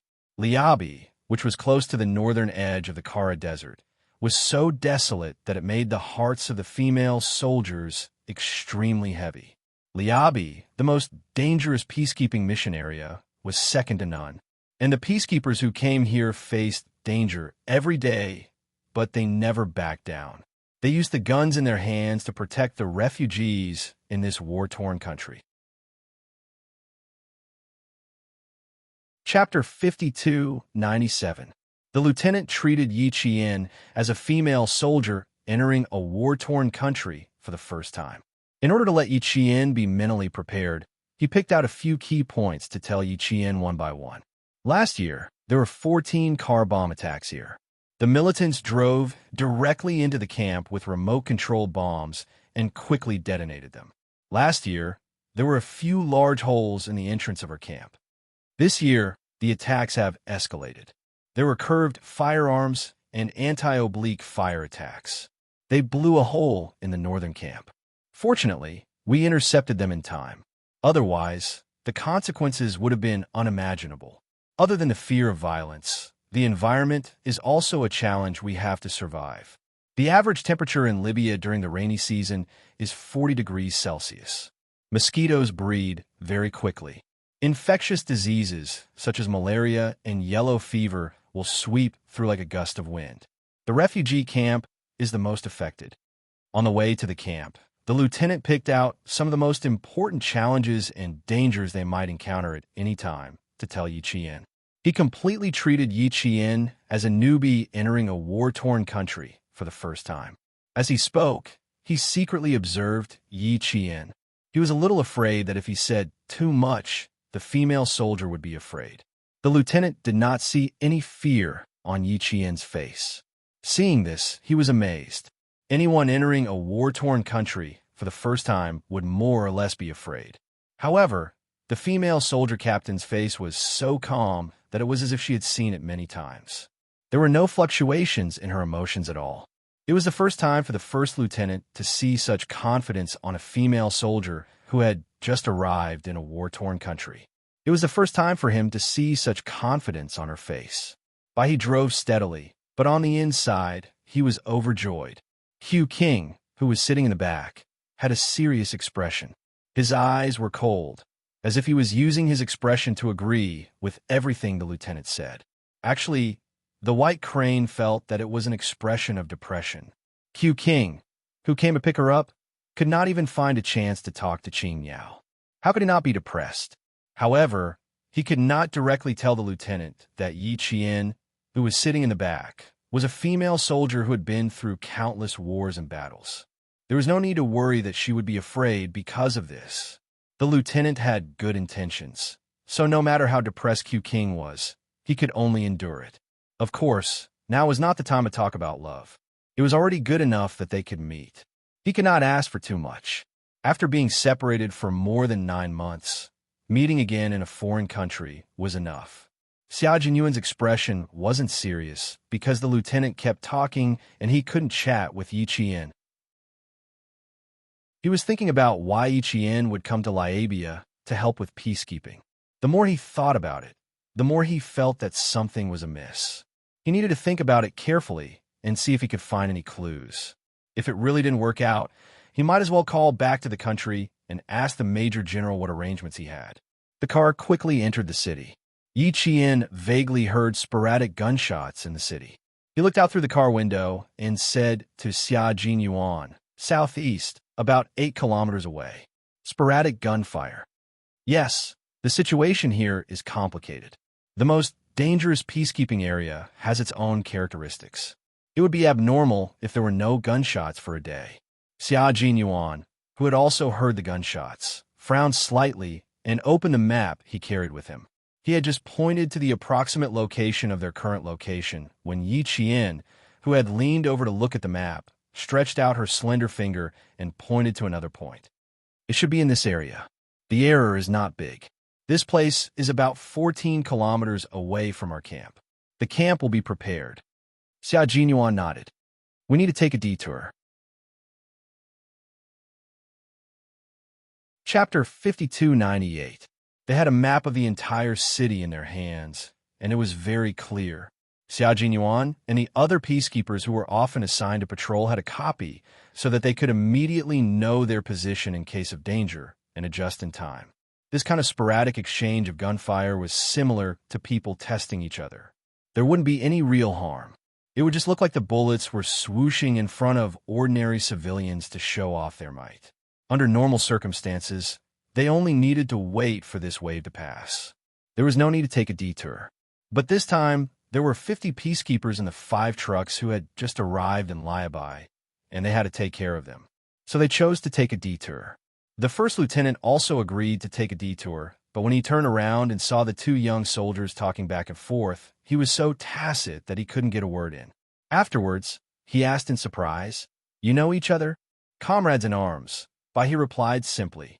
"The 3 of us are comrades in arms and have known each other for many years." The lieutenant. Was he blinded by gunpowder? How blind was he to only see it now?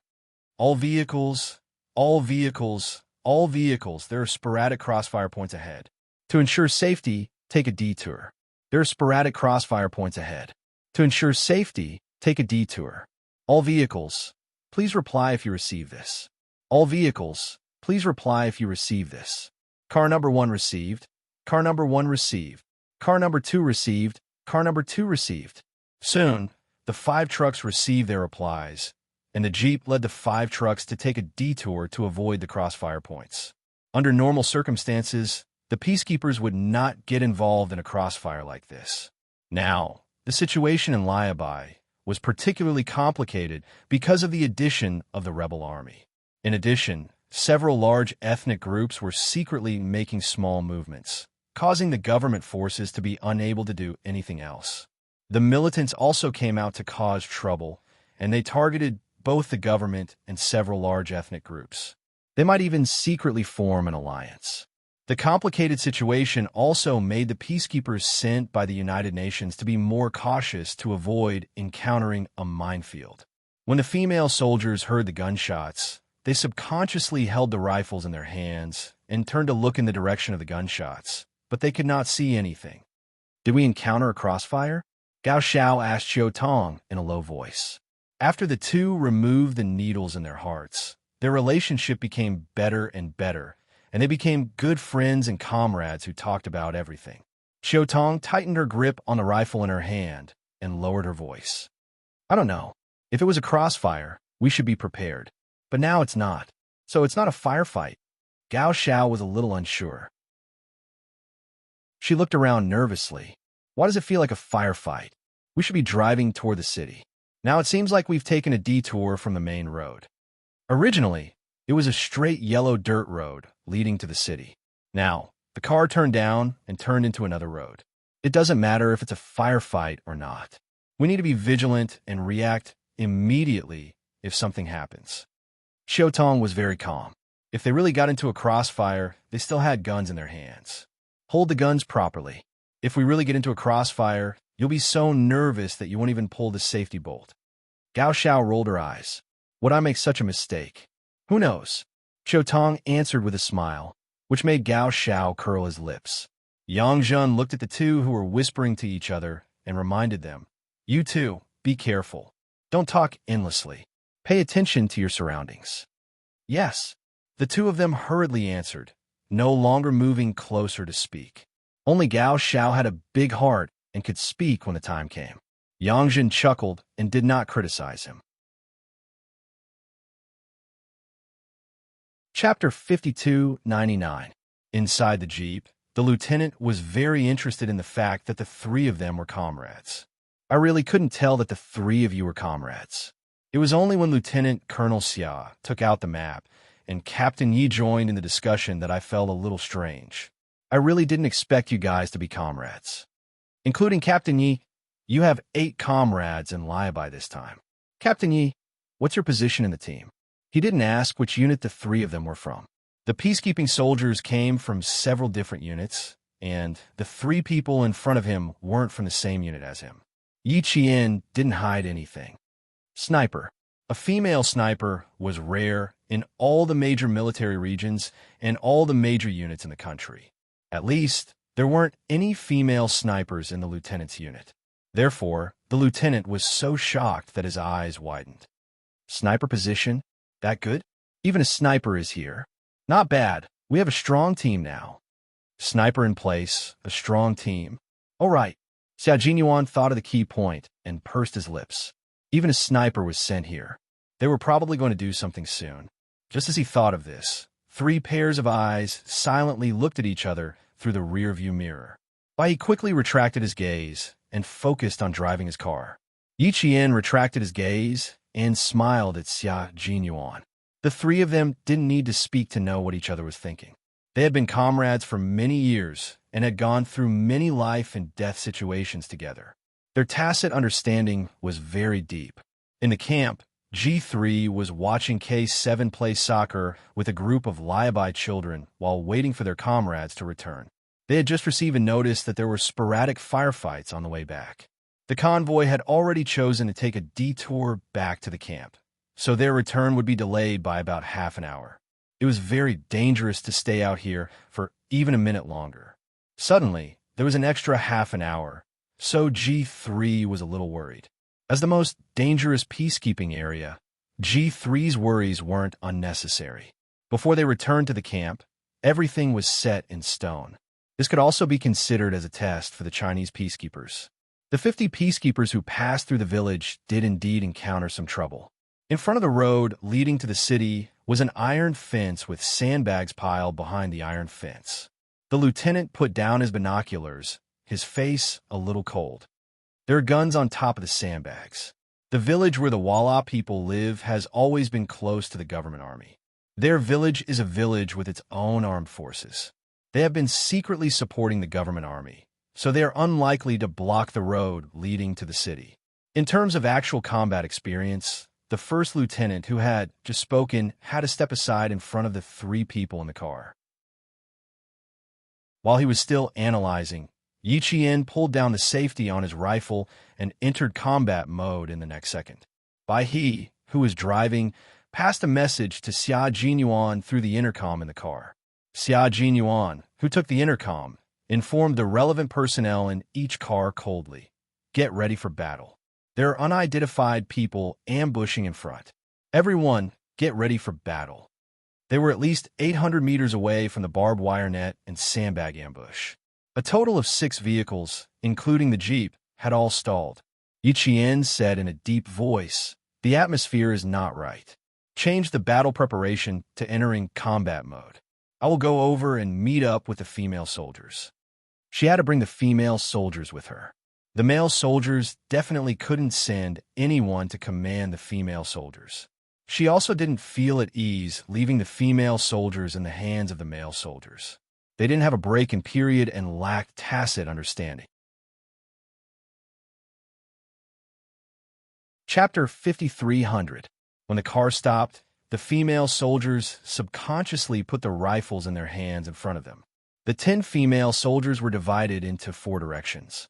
Before the peacekeeping soldiers in the car who had received the notice jumped down, they were already ready for battle.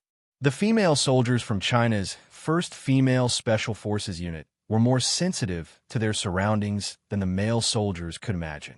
Xia Jinyuan, who got out of the car with them, saw the female soldiers ready for battle and nodded slightly. He was very satisfied with their actions. The peacekeepers who came to inform the female soldiers were surprised to see this.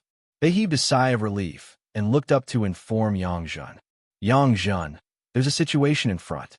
Lead the team and get out of the car." "Yes." Yang Zhen put away her gun, and the female soldiers in charge of guarding the 2 sides of the car got out first. After they got out, the 2 female soldiers in charge of guarding the rear of the car jumped out, followed by the 2 female soldiers in charge of guarding the front of the car. Yi Qian, who came over, happened to see the 2 female soldiers in charge of guarding the front of the car get out. She had been paying attention to the female soldiers' reactions since she got out of the car. When she saw them get out of the car in an orderly manner, she walked over and praised them. "Not bad. You're very calm in the face of trouble. You gave me a big surprise." Yi Qian didn't see any panic. She only saw the calmness that a soldier should have on the battlefield. Just one retreat made Yi Qian more confident in the female soldiers. "There's a situation in front. The road leading to the city is blocked by unidentified people. We're still confirming it. If there's a problem, we can choose to retreat or fight. The possibility of us choosing to retreat is high. We won't easily exchange fire with anyone in Liabi, including the militants. As long as they don't fight us head-on, we won't take the initiative to fight." After Yi Qian finished speaking, Gao Xiao immediately raised her own question. "Since the possibility of us retreating is high, why didn't we just reverse and leave? Why did we get out of the car?" Gao Xiao had always been the resourceful person in the team. She was a little impatient, but with Qiu Tong looking forward to it, the 2 of them cooperated quite well. When she asked this question, the female soldiers all looked at Yi Qian. "Right? Why did they get out of the car?" Yi Qian pointed to the small village in front. "Because the residents of Liabi live there. Before the situation is clear, we need to stay and confirm that there's no problem before we retreat. If there are any problems, we need to negotiate." Qiu Tong, keep an eye on the high point. "Yes." Qiu Tong answered in a deep voice. Gao Xiao dared to charge and risk his life on the training ground. If something really happened later, she was also worried that Gao Xiao would risk his life. 10 female soldiers waited under the cover of the truck. After more than a year of training, this group of female soldiers was no longer the same as before. Even their eyes were several times sharper than before. The sun shone on their young faces. Their faces were much rougher than their peers, but they had tenacity that their peers didn't have. They were like cactus that grew in the desert. No matter how bad the environment was, they could still face the wind and cold. 15 minutes later, the first lieutenant finally contacted the government troops stationed not far away from the village. He received a piece of news that made the first lieutenant's expression instantly turn grave. "Lieutenant Colonel Xia, the village ahead was suddenly sealed off 3 days ago. Because there were no gunshots, the government troops didn't pay attention to it. Currently, the situation in the village was unclear, and the government forces were unable to provide any useful information. They said that if the situation permits, they hope that we can send troops in to take a look. Chapter 53:01. Xia Jinyuan frowned slightly and raised his binoculars to look again. His vision was blocked, and he couldn't see anything. The situation in the village was unclear. The government army didn't send troops to check the problem, but they hoped that the peacekeeping force would send troops into the village. Xia Jinyuan put down the binoculars and said, "Go back the way you came." That village. Before the lieutenant finished speaking, Xia Jinyuan interrupted with a cold expression. "The government army doesn't even care about it. Do we have the right to care?" "That's true." The lieutenant immediately understood Xia Jinyuan's meaning. Sometimes they needed to be vigilant when negotiating with the government army. If the government army didn't come forward, the peacekeeping force couldn't easily come forward. Once the peacekeeping force came forward, it would directly cause a fight, and it wouldn't be as simple as a fight between militants and government army. It was impossible that the government army didn't know the consequences of the peacekeeping force taking the initiative to send troops. They clearly knew, but they still hoped that the peacekeeping force would enter the village to take a look. There were no twists and turns. Xia Jinyuan didn't believe it. Get in the car. Get in the car. Go back the way you came. Quick. Quick. Quick." The lieutenant's voice came from the walkie-talkie. After receiving it, Yi Qian immediately arranged for all the female soldiers to get in the car. This time, she didn't sit in the jeep, but got in the truck with the female soldiers. In the village, a black man wearing a military uniform of a different brand looked into the distance and quickly came down from a high tree. Those idiots, they didn't lure the peacekeeping force into the village. The man ran into a dilapidated wooden house and said to several black men who were eating with their hands, "We should intercept them. We can't let them find out that this place has been occupied by us." Sitting in the wooden house were all men in military uniforms of a different brand. They were all rebels, and they could be seen all over the village at any time. The bastards of the peacekeeping force won't be easily fooled. They are very cunning. You expect those idiots to enter our territory just by saying a few words. Is it possible? No, it's impossible. One of the rebels, who was chewing meat in his mouth, wiped the grease off his fingers on his clothes. When he stood up, he didn't forget to pick up the rifle next to him. "We need vehicles, and they have vehicles. Let's go, guys. Kill them and take the vehicles we need. In the future, no peacekeeping bastard from any country will be able to pass through here." After saying that, the other 3 black men who were eating began to grin. "Great idea. They have 5 trucks and 1 jeep. We do need to take them all. Then what are we waiting for? Come on, guys. Let's move, guys." "I'm already in a hurry." The 5 of them walked out together. The rebel soldier who had reported the news raised his gun and fired a few shots into the sky. Bang, bang, bang.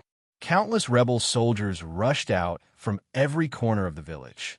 At the same time, they made strange sounds of excitement. These people were all rebels. A few days ago, they entered the village with the help of the government forces who also rebelled and occupied the entire village. As for the Wala residents, although they had their own armed forces because they didn't guard against the government forces who had been cooperating with them, all the armed forces were killed by the rebels. Now, only the elderly, children, and women were left in the village who didn't have any resistance. The sound of gunfire made the women and children in the village very scared. They hugged their children and shrank into the corner, not daring to move. Their eyes were full of fear and uneasiness. Chapter 53:02. They wanted to escape, but none of them succeeded. The elderly and young women who tried to escape were all killed by the rebels in front of everyone in the village after they were discovered. They were warned that if anyone tried to escape again, they would end up like the women who were killed. It had been 3 days. Except for the first 2 days when some people tried to escape, no one dared to do so. They stayed in the village to wash clothes and cook for the rebels and take care of their daily lives. They hated them, but they couldn't do anything about it. The rebels who rushed out of the village raised their guns high and shouted excitedly as they rushed out of the village. Not everyone rushed out of the village. They left behind some rebels to guard the village to prevent the rear from falling. They also needed to prevent the women and children who worked for them from escaping. Here, with the help of the stupid and timid government troops, no one knew that the village had been occupied by them. They hoped that they wouldn't be discovered. The group of bastards who suddenly appeared outside had to be killed. As cunning as they were, as long as they got out alive, the secret of the village would definitely be leaked. Get in the car, get in the car. Hee, get in the car. 3 dilapidated trucks drove out, and the running rebels climbed onto the tailboards of the trucks with both hands. They were very good at jumping, and they pulled one another onto the truck. In the distance, Xia Jinyuan's cold voice came from the walkie-talkie when he heard the gunshots. There are gunshots in the village. The situation is bad. Speed up. Yes. The peacekeepers driving the 5 vehicles stepped on the accelerator. The vehicles roared as they retreated. Xia Jinyuan didn't sit in the jeep. He rode with the peacekeepers in the 5th vehicle. The jeep was at the front, and he had to stay behind to guard against any changes in the situation. On the battlefield, they had to be prepared to fight back at any time. Even if they had already evacuated, they couldn't let their guard down. Yi Qian, who was riding with the female soldier, patted the back of the female soldier Guanlong's hand. Don't be afraid. I'm here. I won't let anything happen to you. Trust me. If they come, we'll just shoot. Didn't you train hard for years to kill enemies so that you can one day go to the battlefield? Now, this is the battlefield. It's time to put what you've learned into practice. It's time to test whether you can pass the test. Yi Qian emboldened the female soldiers, and the male soldiers were also emboldened. Xia Jinyuan was very direct. He told the male soldiers that he had been in the army for so many years and had seen too many situations like this. The most recent battle with the rebels was just half a month ago.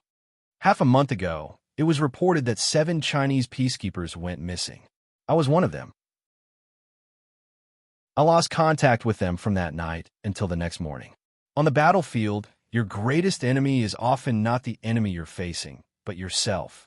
When facing an enemy, you must first restrain your fear and maintain a calm mind. Only then can you fight better, protect yourself, and protect your comrades better. Although Xia Jinyuan said it so straightforwardly, in fact, he looked down on what he said. To describe it later, he was just feeding him chicken soup for the soul. The biggest enemy to resist the enemy on the battlefield is not the enemy, but yourself? Bullsh asterisk T. Do you think soldiers don't know who they will be facing in the future? They train hard day and night, but they lose to themselves on the battlefield. What a coward.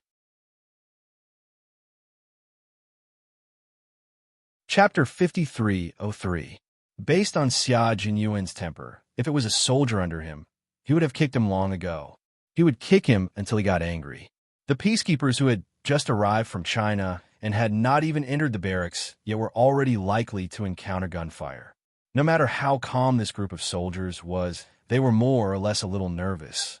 They had not yet gotten used to the environment of sleeping under gunfire and had not completely put themselves in this complicated and dangerous war-torn country. Although they were well prepared, there was still a process. For example, now it was a good time. When they heard the gunshots and heard the lieutenant colonel's calm combat deployment, the panic in their hearts lessened and almost disappeared. From the moment they were selected as peacekeepers, they were prepared to sacrifice themselves at any time. Now that they were facing danger, what was there to be afraid of? 3 trucks are chasing. 3 trucks are chasing. They may be rebels. Enter combat mode. Enter combat mode. Roger, roger. Roger, roger. Entering combat mode. Speed up and enter the combat zone ahead. Roger, roger. Xia Jinyuan gave orders one after another, and the 5 cars rushed to the hill about 2 kilometers ahead at the fastest speed. The lieutenant was on the phone with the peacekeeping camp and quickly reported the situation on their side. It was highly suspected that the village belonging to the Walla people had been occupied by the rebels. At present, the rebels' firepower was unknown and they could fight with them at any time. The peacekeeping camp received the communication from the front. The colonel in charge was so cold that he was almost emitting cold air. There were internal problems in the Liabi government. The negotiations were still ongoing, but there was no result for a long time. The United Nations wanted to join several times, but was rejected by the Liabi government. Now, they didn't even know that a village was occupied by the rebels. Soon, the government forces learned that a village of the Walla people was occupied by the rebels. During the confirmation process, the government forces stationed not far from the village insisted that the village was safe. As for why there were rebels wearing military uniforms, it was because of the Walla people's own armed forces. Why did they drive to block the Chinese peacekeepers? There must be some misunderstanding. They insisted that everything was normal and that the government would not immediately send troops to check the situation. Even if they did send troops, the rebels would stop them. The government forces would not easily start a gunfight. Everything was still under negotiation. As soon as they moved, the whole of Liabi would enter a new round of war. The Libyan government did not want another war. The rebel army was too familiar with the leadership of the Liabi government. They were part of the rebel army, so how could they not know? The rebel army knew very well what the government army was thinking and what their goals were. They knew that the government army was afraid of them and did not dare to go against them. If Xia Jinyuan had not informed them in advance that there was something wrong with the government troops stationed near the Walla village, they might have been deceived by the rebels. How could a village with its own armed forces be suddenly taken over by the rebels without any exchange of fire? No one would believe him if he said it out loud. According to the latest report, the Chinese peacekeepers who had just arrived in Liabi were ambushed by the rebels on their way to the camp. Due to the vigilance of the Chinese peacekeepers, they immediately sensed that something was amiss in the village ahead of them. Thus, they avoided the danger and quickly retreated. The two sides exchanged fierce fire, but there were no casualties for the Chinese side. Chapter 5304.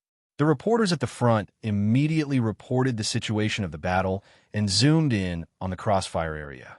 They could only see gunfire raining down from the sky.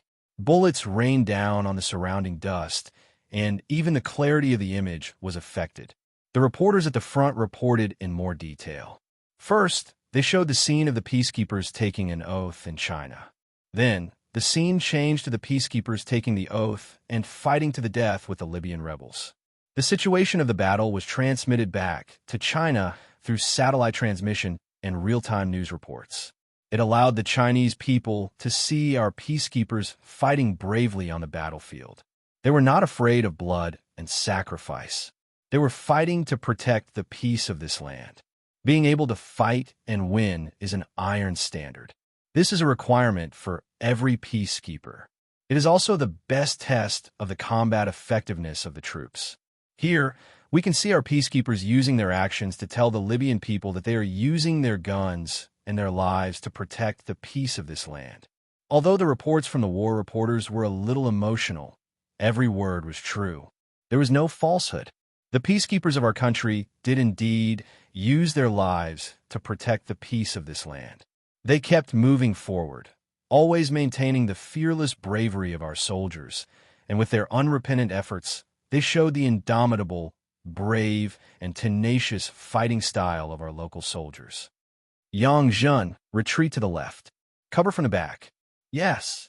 Yi Qian, who was lying on the ground, shouted and ordered Yang Zhen to retreat with two female soldiers. Gao Xiao and the other two would cover for the next round of counterattacks.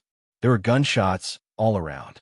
Yang Zhen, who was lying on the ground and covered in yellow dust, led the female soldiers Li Xia, Su Shucheng, and Guan Long to the left. They were being suppressed by the firepower from the front, so the male soldiers had to come and help. Xia Jinyuan's voice came from the walkie-talkie. Sniper, sniper, destroy the enemy spotter at 11 o'clock in front. The sniper was Yi Qian. He turned his head and looked at the walkie-talkie below his shoulder. He quickly replied, Sniper, sniper, sniper. I'll give you 5 minutes. Take care of the spotter for me. Okay. With one hand on the ground, Yi Qian changed from a prone position to a squatting position and said to Gao Xiao, Qiu Tong, and Li Qi, you three cover me. I need to push forward 50 meters. Coordinate with the male soldiers and suppress them with firepower. He was holding a Type 95 automatic rifle equipped with a 3x white light scope. It had an effective shooting range of 400 meters, but if he wanted to aim accurately, he had to be within 200 meters. For the sniper Yi Qian, he could shoot accurately even if he was within 300 meters. Currently, the enemy spotter was far larger than 300 meters, so she had to close the distance to shoot accurately. Yes, yes, yes. The 3 female soldiers walked over calmly.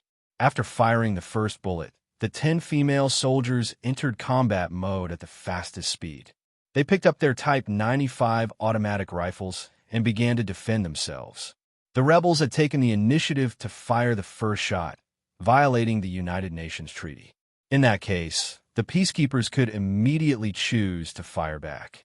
They didn't even have the time to wonder why Instructor Xia would order their Instructor Yi to kill the enemy's observer, nor did they have the time to wonder why their Instructor Yi was so calm in the face of a hail of bullets. They only knew that they had to use the guns in their hands to protect Instructor Yi, who had advanced 50 meters forward. Chapter 53:05. Advancing 50 meters forward on the battlefield was equivalent to holding one's life in one's hands and delivering it to the enemy's hands. They had to complete the cover. They couldn't let Instructor Yi be in danger. Bang, bang, bang. Whoosh, whoosh, whoosh, whoosh. The bullet that was wrapped in the aura of death flew past her head. Yi Jian, who was crawling forward, moved forward quickly like a snake. She could not move forward continuously. During the crawling process, she had to constantly hide and cover herself to avoid being exposed and being used as a target. Bai He, who was aiming at the front, saw his comrade crawling forward. He, who had always been gentle, had a murderous look on his face. He turned from a god in heaven to an emissary in hell, using his gun to protect his comrade. The male and female soldiers all saw Yi Qian's figure. Although it was the first time the female soldiers were fighting, they didn't retreat because of fear. Instead, they fought bravely, making it difficult for the enemy to take advantage of them. 50 meters, 40 meters, 30 meters. Yi Qian, who was moving fast and slow at times, was getting closer and closer to her target. After 10 minutes, she finally reached the 3 tree stumps in a row. She crouched down. Her chest was filled with the smell of gunpowder. She let out a long breath, then slowly raised the Type 95 automatic rifle, adjusted the distance, and aimed at the target. Bang! The bullet shot out from the barrel, carrying a small, inconspicuous fiery tail that couldn't be seen with the naked eye. The bullet's initial speed was 930 meters per second, and it successfully hit the target at a distance of 300 meters. Fuck! And God and fuck! Fuck! The target's head was shot, and he fell to the ground dead. Furious roars came from the enemy camp. They saw its head being hit by a bullet very accurately, but they couldn't see where the bullet came from. However, as the rebels who had received formal and systematic military training saw and fall to the ground, they immediately knew that there was an ambush by a sniper. On the battlefield, the most frightening thing was an ambush by a sniper. They were like ghosts. There was no way to find their specific direction immediately. Get down. All of you get down. Damn bastards, they have a sniper. All of you get down. They shouted, and the stray bullets became denser. One of the peacekeepers let out a painful groan. His body twitched violently, and he fell to the ground, biting his lower lip to prevent himself from making a painful sound. He was shot in the arm. A soldier was shot. Cover team. Cover the wounded soldiers and leave. The 50 peacekeepers had been divided into various groups by Xia Jinyuan's combat deployment. Each group had a clear division of labor and could be dispatched immediately upon an order. The peacekeeper who was shot in the arm was immediately carried out of the crossfire by the cover team soldiers. Bai said in a deep voice, "There are about 40 to 50 rebels. I suggest we eliminate them all. Let's see if they will retreat first. If they show signs of retreating, we won't chase after them. If they don't, we'll fight to the end." Xia Jinyuan replied with a cold look in his eyes. He glanced at the figure in front of him who hadn't moved, and his eyes were dark and gloomy. They had reunited after more than 9 months, and on the first day, he had personally pushed her to the most dangerous place. He thought that he would never be able to find another boyfriend as ruthless as him in this world. However, they had to shoulder their mission, even if they knew how dangerous it was ahead of them. No matter how reluctant they were, they still had to carry out their duties. Yi Qian had a walkie-talkie on him and was within communication range. However, he was afraid of exposing himself, so he turned it off. Chapter 53:06. After shooting the target, she put away her rifle and tried her best to hide her slender body completely under the 3 tree stumps. She waited until the sound of the stray bullets caused by her own shooting subsided before she slowly moved on to the next target. She didn't wear a blue helmet and was surrounded by a sea of yellowish-brown. Even if the blue helmet moved, the enemy would still be able to catch her. Yi Qian, who didn't even wear a helmet, wiped the sweat from her forehead. She stared coldly in front of her, and her finger pulled the trigger again. Amidst the dense gunfire, the sound of her single shot was completely covered. The second bullet left the chamber, and the second target fell to the ground. This time, it wasn't a single shot, but a series of consecutive shots. Bang, bang, bang. She swept across, and 5 bullets hit 5 targets in a row. The 5 targets that were shot down caused the rebels around her to become even more chaotic. They shouted "sniper" so loudly that even Xia Jinyuan and the others could hear them. The rebels were panicking, and it was obvious from the chaotic shooting. Xia Jinyuan calmed the rebels down and ordered all the peacekeepers to concentrate their fire. They fired from 3 directions: left, right, and front, sweeping through all the rebels in a semicircle.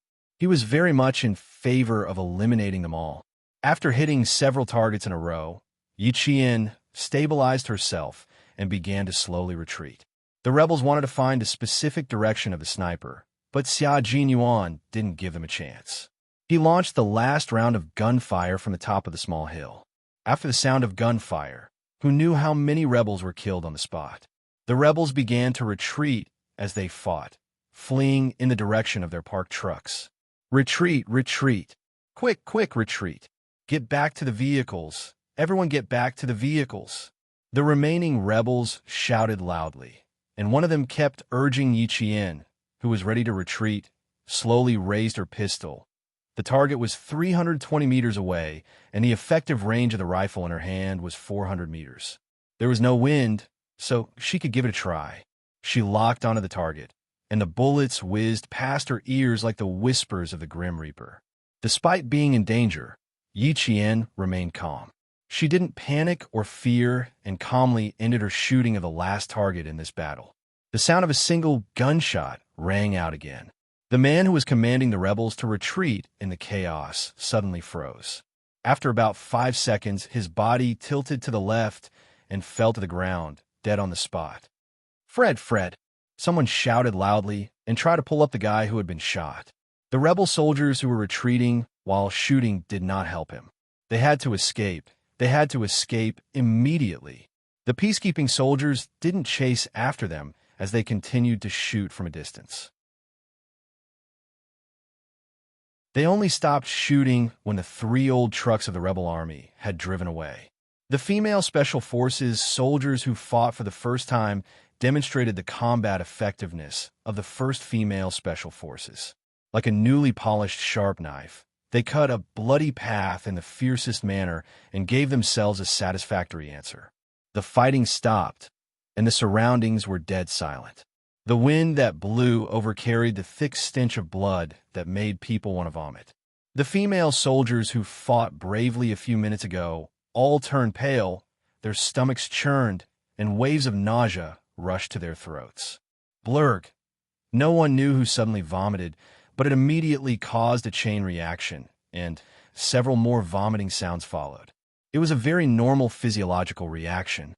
The cruel battlefield not only brought about physiological reactions, but also psychological reactions at the same time.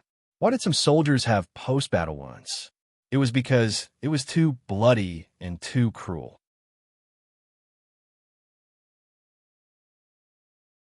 Chapter 5307. This time it was still okay. Only the enemy died, but not our own. They didn't see their comrades fall with their own eyes. Their physiological reaction was already considered strong. After the battle, Yi Qian, who was on guard against snipers, heard the sound of the female soldiers vomiting.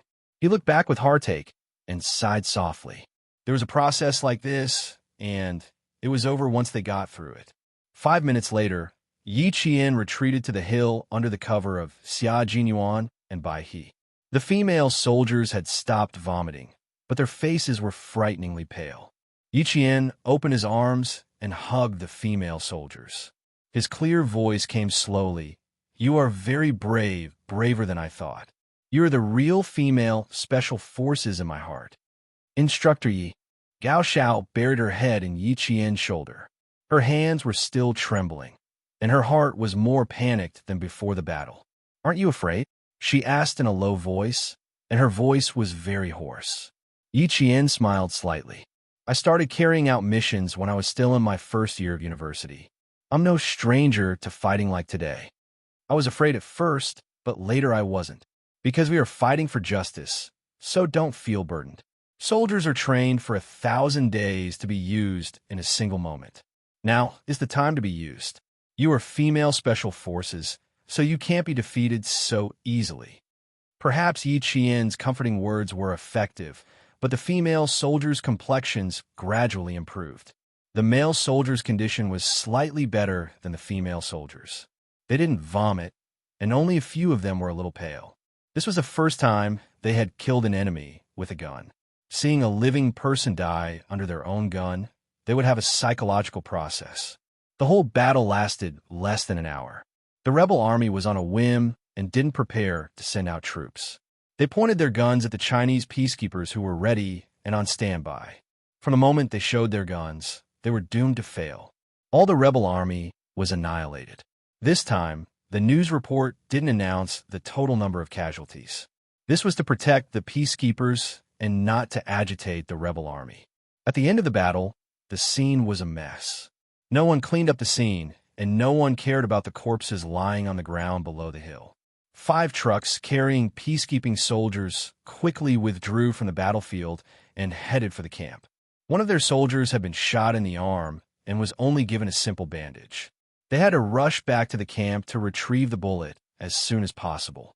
The female soldiers sitting in the vehicle did not relax their vigilance just because the vehicle started again. They did not dare to relax until they reached the barracks.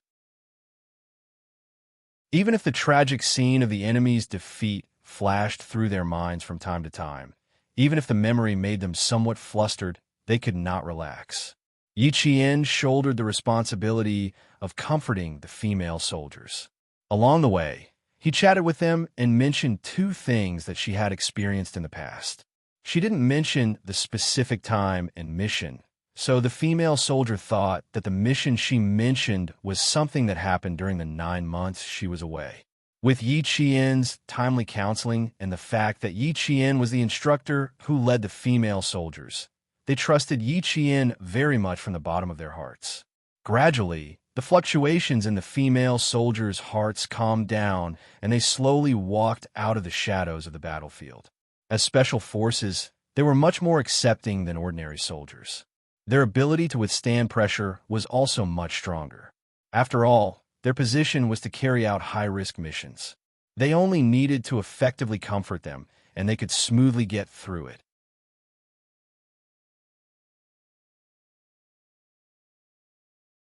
Chapter 5308. In China, Commander-in-Chief Xia rubbed his temples, which were slightly dizzy from staying up all night. He turned off the TV and rested for a while before going back to work. The situation in Libya was more complicated than it had been a year ago.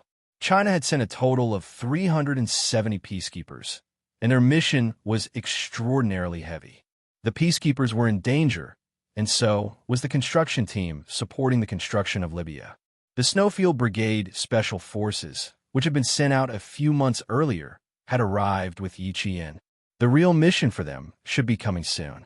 Commander-in-Chief Xia flipped through a document with the word Top Secret watermarked on it.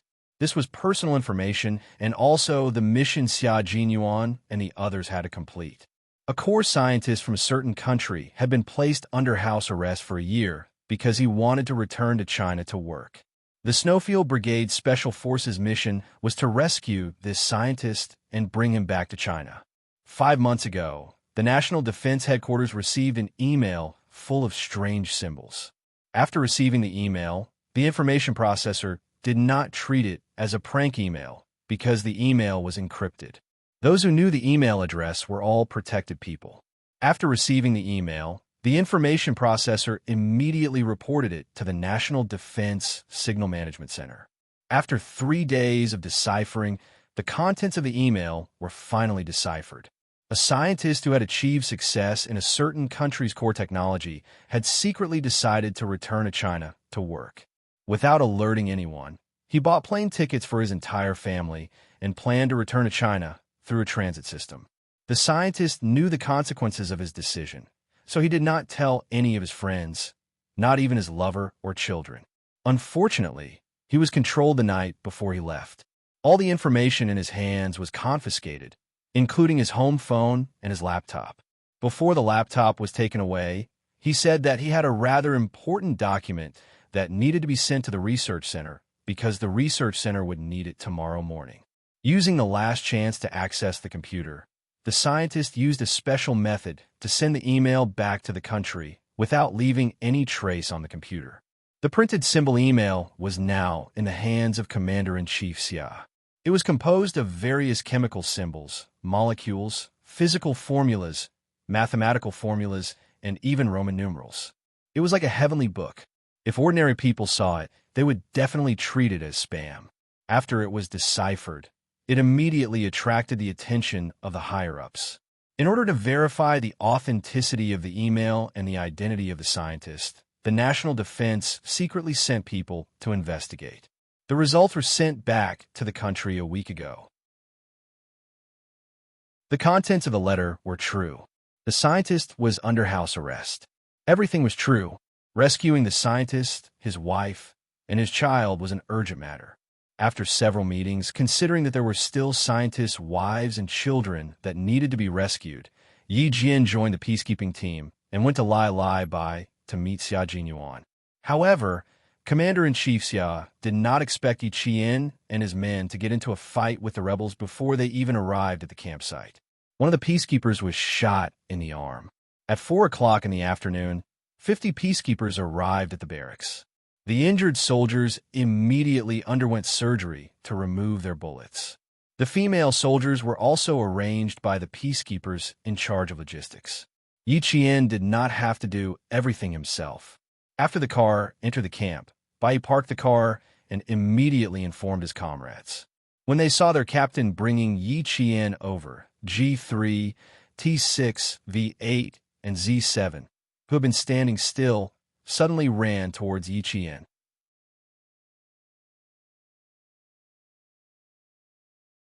Chapter 5309. The 4 of them started running, while the other 2 stood still. Bai had seen Yi Qian before. As for K7, he didn't run, because he didn't expect them to suddenly start running. They had agreed to stand still and admire their captain with his girlfriend. Wouldn't that be even more flirtatious? They had agreed on this, but in the end, they all went back on their words. Bai didn't run. Seeing that K7 didn't run, he reminded him kindly, "You haven't seen Qing Niao in so long. Aren't you excited? Aren't you going to run over and hug her?" The taciturn K7 looked at Bai, as if he was looking at an idiot. Of course he was excited to see Qing Niao, but did he need to run over? Run over and hug her? Was their captain very generous? Would he allow them to hug Qing Niao so casually? How naive. K7 didn't move. He looked at them with a cold expression as usual. Bai was stunned by his idiot look. When he saw their captain protect Qing Niao behind him, he raised his hand and silently gave K7 a thumbs up. "You're cold and you're smart. No wonder you won the bet." K7 hugged his gun and accepted his comrade's praise. He didn't like to talk, but that didn't mean he was blind. Q King was strict with Qing Niao during training because he was afraid of losing her. In their line of work, a person could be talking and laughing with you one second, but the next second, there might not even be a corpse left. The environment was cruel. Q King was afraid of losing her, so he had to be strict with Qing Miao. K7, who didn't participate in the madness, didn't stop there. He walked towards Yi Qian with his long legs. Long time no see, his comrade. Bai couldn't help but shake his head and chuckle. K7 was an interesting comrade. On the other side, Xia Jinyuan saw G3 and the other three running towards Yi Qian like crazy bulls. He sensed their intentions and immediately shielded Yi Qian behind him. Stand still. Don't come out. He looked ahead cautiously. If these guys dared to hug his girlfriend, he would kick them away. Want to hug his girlfriend? No way. Yi Qian immediately understood what he meant. He pursed his lips and smiled. It's been a while. It's normal to hug. I haven't seen the female soldiers for a long time. Don't you think it's a loss for them to come and hug me? Xia Jinyuan was determined not to give his comrades a chance. Yi Qian raised his eyebrows. That's different. You're in a superior and subordinate relationship with them. There's a boundary between the two of you. Besides, they're all afraid of you when they see you. They can't wait to disappear from your sight. Not to mention hugging you. Even talking to you is a challenge to them. I'm different from G3 and the others. We're comrades and haven't seen each other for so long, so it's inevitable that we're excited. Don't you hug each other when you haven't seen each other for a long time? Lieutenant Colonel Xia, who was standing in front of them, gave a meaningful smile. You're right. It's hard not to be excited after not seeing each other for so long. When Yi Qian heard this, his body reacted faster than his brain. He turned around and ran. After all, a fox was no match for a hunter. She wanted to run away, but Xia Jinyuan did not give her the chance to do so. He guessed what she might do, so he turned around and hugged Yi Jian with his long arms. The 6 people who ran over were speechless. F*CK. Wasn't it a little too unkind of them to be lovey-dovey in front of them? Bai felt better. His young heart was hurt in the car. His comrades who went through life and death with him should be hurt as well. This was what it meant to share blessings and hardships together.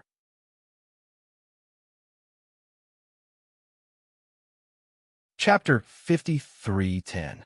There was no one around, so Xia Jinyuan's actions did not seem out of place. He hugged Yi Qian tightly, his thin lips close to her earlobe, and his low voice made Yi Qian shiver. It seems like I was too restrained just now and didn't show the excitement that I should have. The first time I saw you, I want to hug you, I wanted to kiss you, I missed you so much, I wanted to, but I had to restrain myself. Now, I can finally hug you properly. He hugged her openly. Yi Qian, who had tricked herself again, felt like she was about to explode. This hooligan is acting like a hooligan again. She pushed his chest with both hands, but before she could take another step, Xia Jinyuan hugged Yi Qian and spun her around in circles. Yi Qian was so shocked that she pressed her hands on his shoulders. She could already hear his hearty laughter. He was really happy that she had come. He was so happy that even he, who had always been calm and collected, was beaming with joy. She looked around. Yes, there was no one else in the corner except for her comrades. She also did not see anyone else wearing a blue helmet. Then let him hug her. He said that he wanted to kiss her and hug her. Ahem, that was what she thought too. So what if her comrades saw her hug? They all knew about her relationship with Captain Xia, so they probably wouldn't say anything. Yi Qian, who had her arms around Xia Jinyuan's shoulders, pretended to be an ostrich and allowed Xia Jinyuan to be presumptuous for once. It was really rare for him to be presumptuous. Sometimes, it seemed like he did not care about the occasion when he teased her, but in reality, there was always a limit. He would not embarrass her, nor would he embarrass others. Yi Qian trusted Xia Jinyuan very much on this point. Her comrades, who had suffered a blow to their hearts, stared silently. Their gazes were so cold and piercing that they could pierce holes in Xia Jinyuan's body. People who had girlfriends would hug differently. They would hug for at most 3 seconds before letting go. They would then pat Yi Qian's shoulders, congratulate her on her graduation, and ask her when she would be returning to the team. That was all. But this guy really knew how to cause trouble. She even hugged Yi Qian and spun him around. Don't you feel dizzy? So what if he had received anti-stun training? They could do it too. What do you guys think would happen if I learned from our captain and hugged Yi Qian and spun him around in circles? Z7 rested his chin on one hand and said thoughtfully. The T6 combatant looked at him and thought for a while before answering, I really don't know. Why don't you give it a try? V8 looked at T6, who was trying to take advantage of his comrades. He cleared his throat and joined in. Yeah, why don't you give it a try? There shouldn't be any consequences, right? We're all so familiar with each other, right? That's right. Since they're so familiar with each other, nothing will happen to them. The T6 combatant egged on. Z7 smiled. Why don't you give it a try? Your wife and Qing Niao have been good friends for many years. Their relationship is like iron. Ha! She wanted him to kick an iron plate? No way. Tisk, you're such a coward. If you don't dare, then don't say it. T6 raised his hand and did not fall for it. He explained seriously, recently, my lumbar disc herniation has caused me to hug Qing Niao and spin her around. I'm sorry. I'm afraid I'll drop her. What a coincidence. I also have a lumbar disc herniation. It hurt all night last night.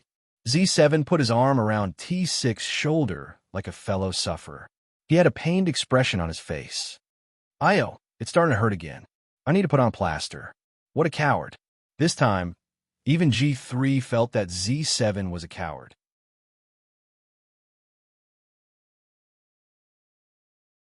Chapter 53:11. Xia Jinyuan carefully put down Yi Qian, who had been carried around for at least 5 rounds. He even reminded her, stand firm, don't sprain your ankle. Yi Qian, who was standing properly, glared at him. She blushed shyly and said, now you're worried about me spraining my ankle? Why were you hugging me so happily just now? You can interpret it as an excited hug. Xia Jinyuan then turned to his comrades who had been staring at him for a long time. He said, okay, I've hugged all of you. Let's find a place to sit down and have a chat. His comrades chuckled. So be it if you're petty. Why are you still looking for excuses? In the end, they didn't hug each other. They all patted each other's shoulders instead. Xia Jinyuan couldn't help but remind them, be gentle, be gentle. Don't you know how much strength you put into your bare paws? G3 couldn't take it anymore. He solemnly suggested to Yi Qian, Qing Niao, you have to discipline him. He's so annoying. He's nagging like a woman. Are you saying that I'm nagging? Yi Qian asked with a smile. At this time, she had to be on the same side as her man. They had to be united against the enemy. G3 took a deep breath and smiled. No, as long as you're happy. G3 patted Yi Qian's shoulder and reminded his last comrade, K7, stop patting Qing Niao's shoulder. That petty man beside her is probably thinking about how to torture our bare paws. K7 walked to Yi Qian's side. Although he was excited, his handsome face was still cold. His tone wasn't cold either. He calmly said, welcome back to the team. Then K7 did something that all his comrades wanted to do, but didn't dare to do. After he finished speaking, he stretched out his arms and hugged Yi Qian. That's right, he hugged Yi Qian. He wrapped his arms around Yi Qian's shoulders and hugged Yi Qian completely in his arms. Oh damn, what an amazing person. Too awesome. How the F*CK did that work. Did he want to die? This was a ruthless character. G3, Z7, T6, V8, and Baihe widened their eyes so much that their eyeballs almost fell out of their eye sockets. That's too awesome. You dare to pull the whiskers out of Tiger's mouth. K7, from now on, you'll be the big brother in their hearts. Looking at the team leader who had a dark expression on his face, the 5 of them tacitly took a step back, then another step back, then another step back, then another 3 steps back, leaving more space for the team leader with a dark expression. As for Xia Jinyuan, his expression was a little dark, mainly because he had taken precautions against K7. Who would defend against a K7? One didn't like to meddle in other people's business, while the other would go to the top of the mountain and sit there for a few hours when he had nothing to do. He would watch the clouds for a few hours and listen to nature music for a few hours. He wouldn't join the fun when there was a crowd, and he would be indifferent to everything. His comrades even said that K7 was a guy who was cold even when it came to sex. Such a cold and indifferent guy had done something that was definitely not something he would do normally. Xiao Jinyuan's expression was dark, not because K7 hugged Yi Qian, but because he was blind. He didn't see through K7's cold and indifferent appearance and the lethal power he had. Yi Qian, who was hugged, was actually stunned for a moment, but she quickly reacted and hugged K7 as well. Like a brother, she patted K7's back 3 times, and the 3-second hug ended. After it ended, K7 frowned and looked at Yi Qian with a serious expression. It was as if he was thinking about something important in his life. His serious expression made Yi Qian's heart skip a beat.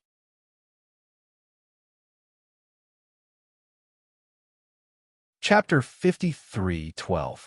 Did she hug the wrong person just now? Shouldn't she hug K7 and pat his shoulder? What should she do? Did she make K7 angry? How could she forget that K7 hated interacting with them in real life? Oh no, she had touched a landmine. Xiao Jinyuan's face darkened as he swallowed his words. He rephrased his words and asked coldly, I didn't even frown. Why are you frowning? I hugged you, and you're at a disadvantage? It was clearly him and Qing Niao who were at a disadvantage. Okay. K7 only frowned for a while. He looked up at Xiao Jinyuan and said calmly, You should be happy. Even someone as smart as Lieutenant Colonel Xia couldn't figure out what K7 meant. Shouldn't he be happy that he hugged his girlfriend? Yi Qian sighed softly. K7, I almost thought I hugged the wrong person. No. K7 shook his head. I'm just confirming something. His comrades saw that the atmosphere was harmonious and didn't look like a fight was going to break out. They all gathered around. Confirming what? Hugging Qing Niao to confirm something? K7, you're so brave. You're a real man. Z7 gave him a thumbs up. He was so scared that he pretended to have a lumbar disc herniation. On the other hand, K7 didn't talk much and hugged him right away. What a real man. His comrades had a strong thirst for knowledge. They were all anxious to get something out of Z7. K7, who was surrounded by people, said coldly, I don't like Qing Niao. He made his comrades dizzy before the bomb even exploded. He wasn't a real man. He was a fool who didn't care about his life. Yi Qian choked and kept coughing. K7, you win. Xiao Jinyuan was expressionless. You don't like Qing Niao, so I should be happy. That's what you mean, right? Yes. The reckless idiot nodded. He wasn't afraid, but his comrades were. Oh my God, the sky is falling. What are you still standing there for? Run. Before he fled, G3 did not forget to pull Yi Qian with him. He also did not forget to remind Q King, whose head was filled with dark clouds and lightning, with his trembling voice. We're all brothers. Have some King mercy. Don't be so impulsive. Don't forget that you still have Qing Niao. After reminding him in a trembling voice, he pulled Yi Qian and retreated immediately. Danger ahead, retreat, retreat, retreat immediately. Yi Qian couldn't stay even if she wanted to. On the left, G3 was pulling her, and on the right, T6 was holding her. Her feet were off the ground, and just like that, she was carried away by her comrades who cherished their lives and stayed away from danger. Come. Let's take a look at the camp and familiarize ourselves with the surroundings. Let's go take a look at the refugee camp. There's a bunch of cute kids there. If I had known you were coming, I would have troubled you to bring us a few footballs. The situation is quite complicated now. Sometimes I don't dare to trust the government forces when I meet them. I'm afraid that one of them will betray me. The refugee camp is already full. There are still many refugees who want to come in. There's no other way. It's already too full. We can only reject them every time. In order not to make Yi Qian worry, the 5 comrades tried their best to divert Yi Qian's attention. Yi Qian, who was actually very calm, looked at them and didn't know whether to laugh or cry. I'm not worried. The reason I want to stay is because I want to ask K7 why he said that he doesn't like me. Don't you think that's very interesting? He's confirming whether or not he likes me. Then can we imagine that there's a girl around K7 K7, who confessed to him and mistakenly believed that K7 likes me? Or perhaps we can say that K7 is using his actions to prove to the girl that he doesn't like me. He likes her.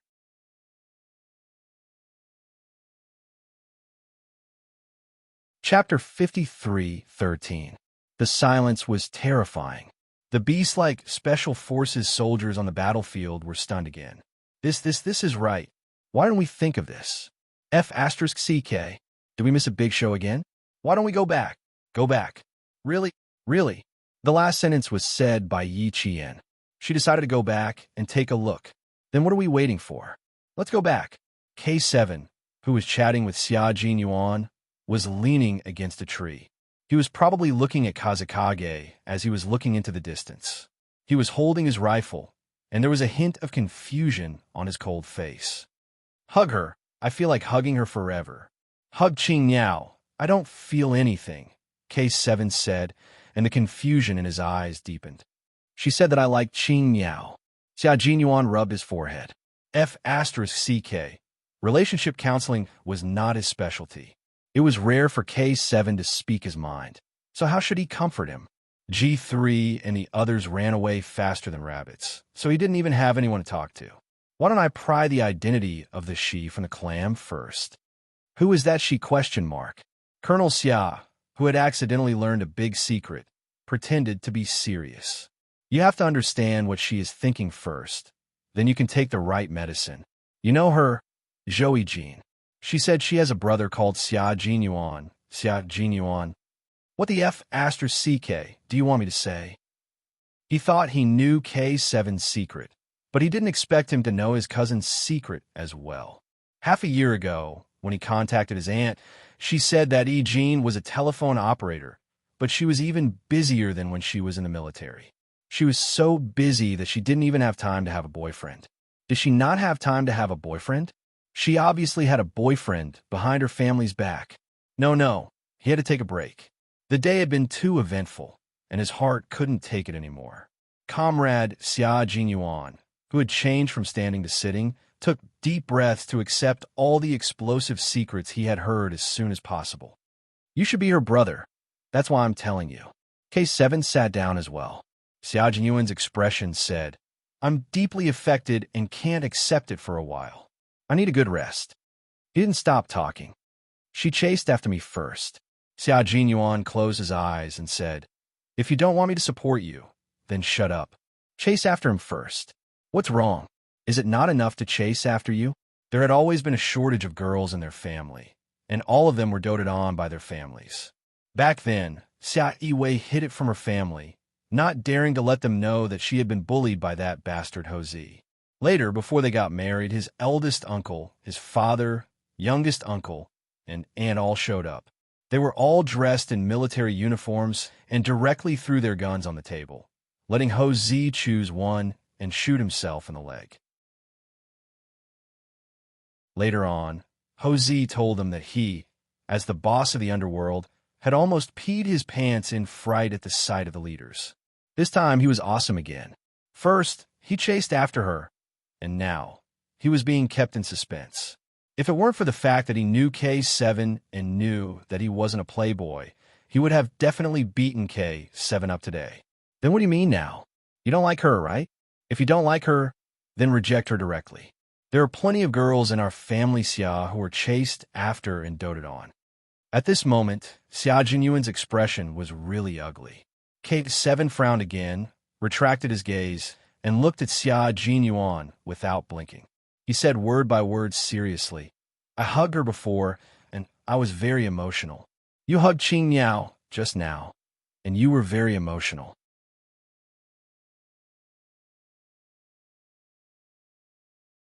Chapter 53:14.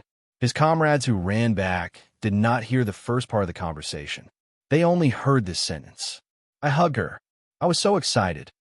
V8 looked at Yi Qian excitedly. Qing Niao, you're amazing. You guessed it right. Yi Qian waved his hand. Not really. The main thing is that K7 is acting strangely. There must be something wrong. You can guess that K7 has someone in his heart just by hugging her. Seriously.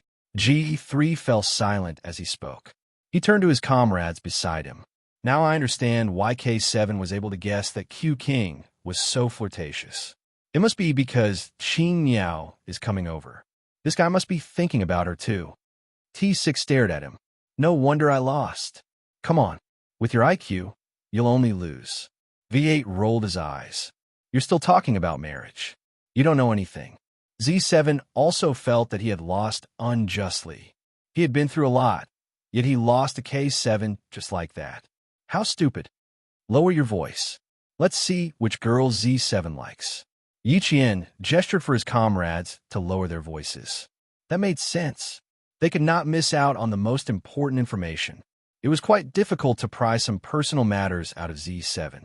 They could only rely on their captain and hope that he would be able to get something out of him. Xia Jinyuan, who had already gotten something out of him, asked with a poker face, "So, I like her. I'll chase her." K7 replied calmly. It was as if he was sitting and watching the tides rise and fall. There was not the slightest ripple in his words. Do you think Eugene will agree to you if you chase her? Naive. Xia Jinyuan sneered. She's still in Liabi. How are you going to chase her? Using your soul? I'll chase her until she agrees. You can't stop me. His cold eyes shone with a ruthless light. For the first time, K7, who had no desires in his heart, showed his persistence. Yi Qian and Z7 were talking. Z7 said, "Is it the Eugene I thought of? If it wasn't for that Eugene that we thought of, Captain Xia's reaction wouldn't be so big." The shocked Yi Qian calmly analyzed, "The reason why they're so protective is definitely because we know Eugene. May I borrow the two of you? We're all comrades in arms. Can we share together?" "Who is Eugene?" The White Crane asked. "Our captain's cousin is Zhou Eugene. Her mother is Director Xia of the Political Bureau. Her father is the principal of the engineering college, which is the military school whereby he studied. Her family background is quite prominent, right?" Z7 generously shared what he knew. After that, brother is our captain and sister-in-law is our Qing Niao. Is there a chance for K7 to catch up with Eugene? Just hearing about this family was enough to excite him. Most importantly, the girl that K7 liked was Captain Xia's cousin. No wonder he was so daring. He had someone backing him. G3 said, "In terms of family background, K7's family background is not bad. His whole family are doctors with authority. The founder of the famous hospital in Nangguang is K7's grandfather. In terms of family background, he's a good match. Family background isn't a big problem, but Captain Xia's side is a little more problematic. Would he be willing to let his own sister be with K7? It's a little hard to say." Everyone fell silent at this point. Yes, family background wasn't a big problem. The problem with family was a big problem. Yi Qian lowered his head slightly and thought for a while. He shook his head and said with certainty, "No, Captain Xia won't have a problem because he understands all of us. The problem with family shouldn't be a big problem either. His aunt and uncle were both soldiers and were very open-minded. They wouldn't break up an affectionate couple just because of K7's profession. Xia Jinyuan wouldn't stop K7 because of his profession. He himself was the same. What right did he have to stop his comrade in arms? Therefore, he said, I'll watch over you and Eugene. I won't get involved."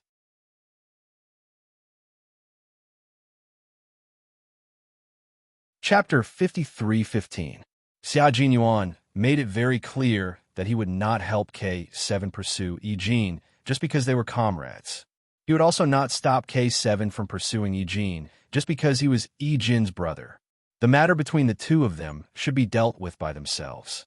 No one should make decisions for them. Because of this, whether it was good or bad, it was their own choice.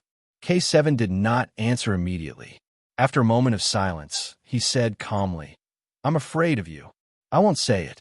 I already said that I've never been afraid of you." Only K7 had the ability to infuriate someone to death. Yi Qian saw that her man was clenching his teeth and quickly walked out from behind them. K7 overtook Yi Qian and walked out before her. He smiled and said, "Luckily I was smart enough to turn around. Otherwise, I would have missed the biggest secret of the year." "You're smart?" "Huh." T6 exposed him mercilessly. Qing Miao clearly said that she would come back and take a look. How dare you say that you're smart? Yi Qian, who was used to the way his comrades in the Snowfield Brigade interacted with each other, came out from behind them with a smile on her face. Xia Jinyuan looked up and saw his girlfriend walking over. He couldn't help but laugh. You look quite happy. Why? Do you have high hope for them? The six of them hid behind a tree while the two of them were discussing loudly. Did they think that he and K7 were deaf? Yi Qian walked over and sat down with them. She smiled and said slowly, It's not that I have high hopes for them. I just think that since they both have feelings for each other, we can give it a try. Unlike you, when you chased me, I ran as far away as I could. It seemed like a casual slip of the tongue, but the serious atmosphere instantly became better. G3 and the others came out and joined in the discussion. They all applauded K7 for being moved. Yi Qian took the opportunity to pull her boyfriend to the side and talked about how she rescued Yi Jin a few years ago. At that time, I felt that Yi Jin treated K7 differently. Now that I think about it, she had feelings for K7 but was afraid that K7 would find out, so she deliberately targeted K7. That incident had always been a pain in Yi Qian's heart that she did not want to touch. Every time she thought about it, she would have nightmares. She would dream that she had personally stabbed a sharp dagger into her lover's chest. Large patches of blood flowed out, staining her hands and the dried leaves on the ground. Now that she mentioned it, her heart palpitated and her palms were covered in cold sweat. She felt warmth approaching her. Soon, her sweaty hand was held tightly by a warm and broad hand. She heard the man beside her say softly, I'm sorry to have made you worry. Yes, I was really worried. But I'm the same as you. I'm sorry. We don't have to talk about it anymore. Yi Qian looked up at the handsome man. Her eyes were like dew rolling on a green lotus leaf, so clear that it could make people feel pity for her. Let's talk about Yi Jin. What happened in the past is in the past. I've also walked out of the shadows. After going through so many ups and downs, the past was in the past. She knew that she should let it go and not restrain herself. Her eyes were calm without any haze. Xia Jinyuan's heart melted as he looked at her. His voice unknowingly became 8 degrees gentler. Don't block it. Yi Jin's surname is Zhou, but her personality is very similar to our family Xia's. She won't regret it even if she hits her head and bleeds. Cousin Wei suffered a lot in Ho Zi's hands. She even saw Ho Zi hugging another woman. Cousin Wei could endure it. She endured until the last bit of love in her heart was wiped clean. Then, there was nothing to regret when they broke up. Yi Qian's heart trembled when she heard this. She was so determined that she was simply grinding herself.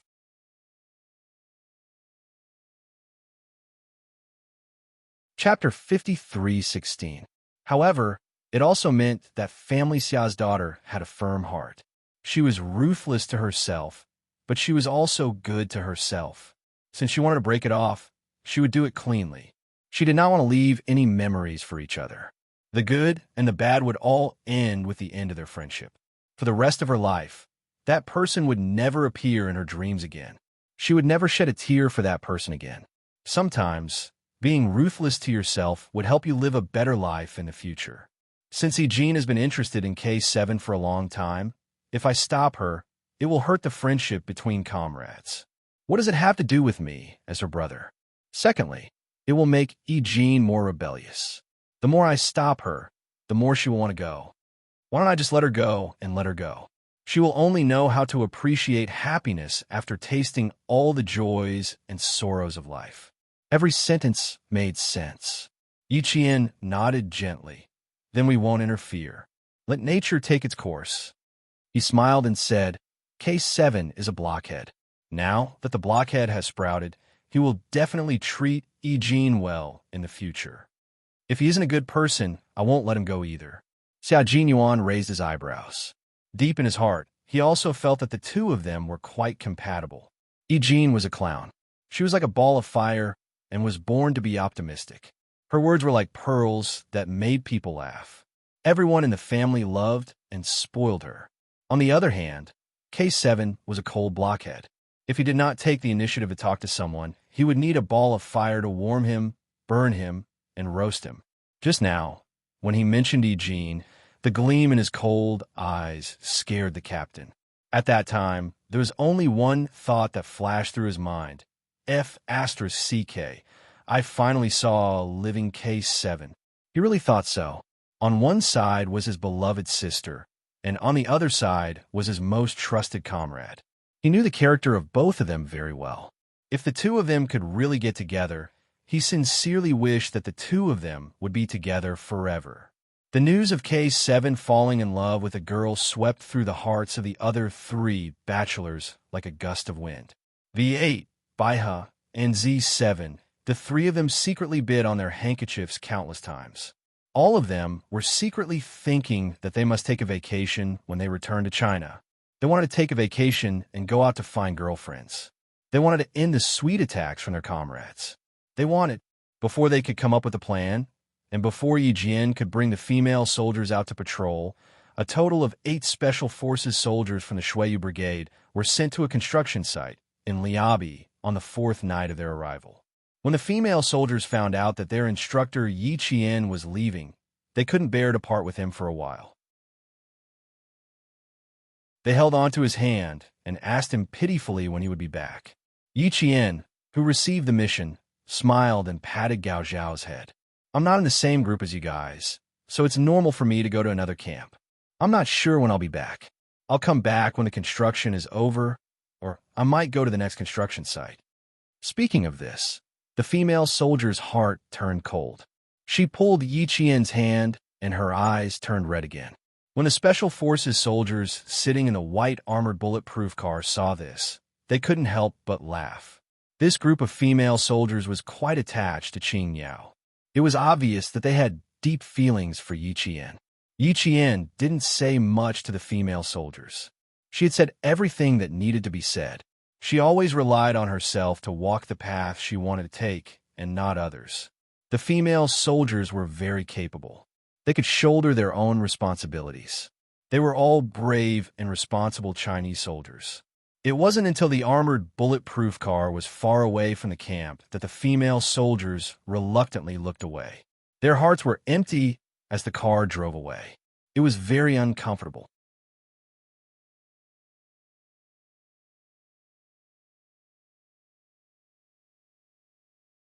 Chapter 53:17. Without giving the female soldiers much time to adjust their emotions, the 10 female soldiers quickly joined the peacekeeping project.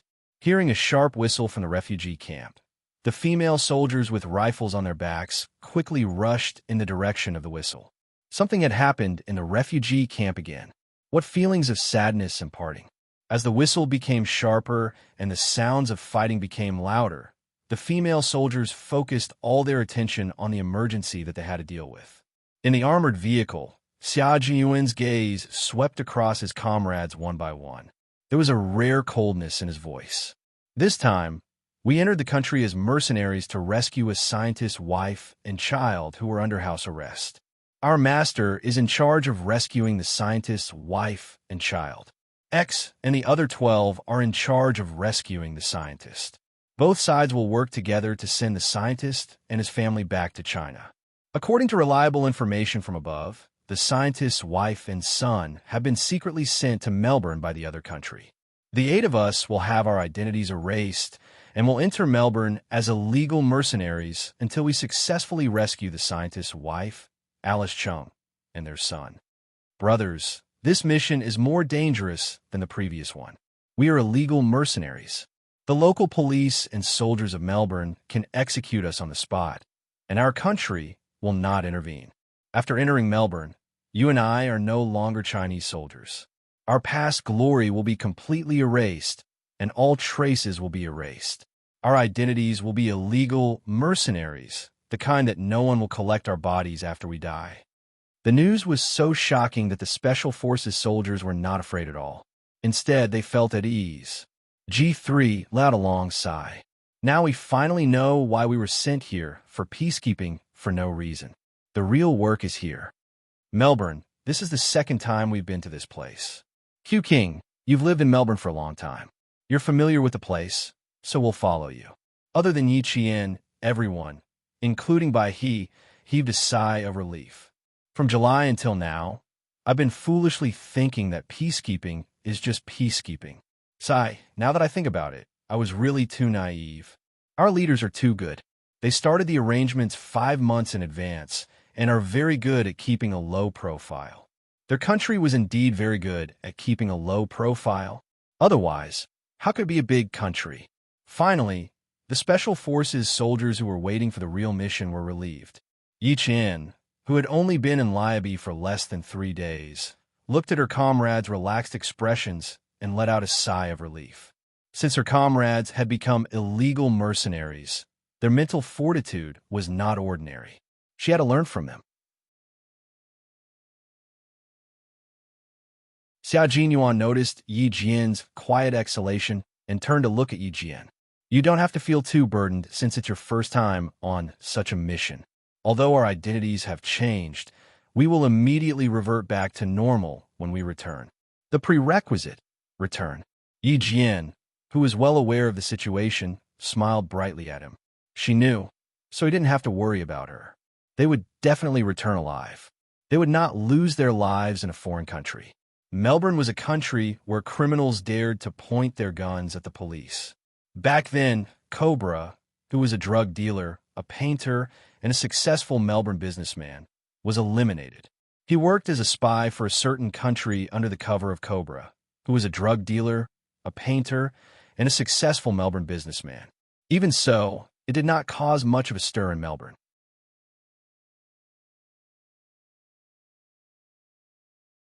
Chapter 53:18.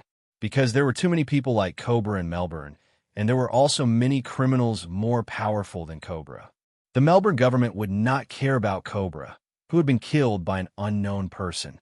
To them, they would be safer if all these people were killed. Xia Jinyuan himself did not expect to step into Melbourne again. However, he had nothing to worry about. Those who had seen him in the past had all been killed, and no one would recognize him if he appeared in Melbourne again. He was not worried that he would encounter any danger when he stepped into Melbourne again. He frowned and wondered why the country that imprisoned the scientist would secretly send the scientist's wife and children to Melbourne. Why did they arrange it this way? Wouldn't it be better to just put them under house arrest in their own country? With their own people watching over them, they would not let outsiders come in contact with them. At the same time, they could also monitor the scientist's friends. Staying in their own country could be said to have nothing to lose. Why did they have to be sent to Melbourne? Xia Jinyuan did not know the purpose of this arrangement. Perhaps meeting the scientist's Chinese wife, Alice Chung, would give him an answer. They arrived in Melbourne 3 days later, and the 8 of them stayed in Melbourne for another night. The next day, the embassy secretly sent someone to deliver 8 mobile phones to the 8 of them. The numbers used were all 3 to 4 years old, and there was a record of their monthly phone calls. This meant that if someone checked their communications, they would not be able to find any clues. It took some time to memorize the 3 to 4 years' worth of communications, and the most they had were the 8 mobile phones. Therefore, the 8 of them first memorized each other's mobile phone numbers. As for the rest of the numbers, they chose the important ones to memorize. Only 4 to 5 seconds were not needed.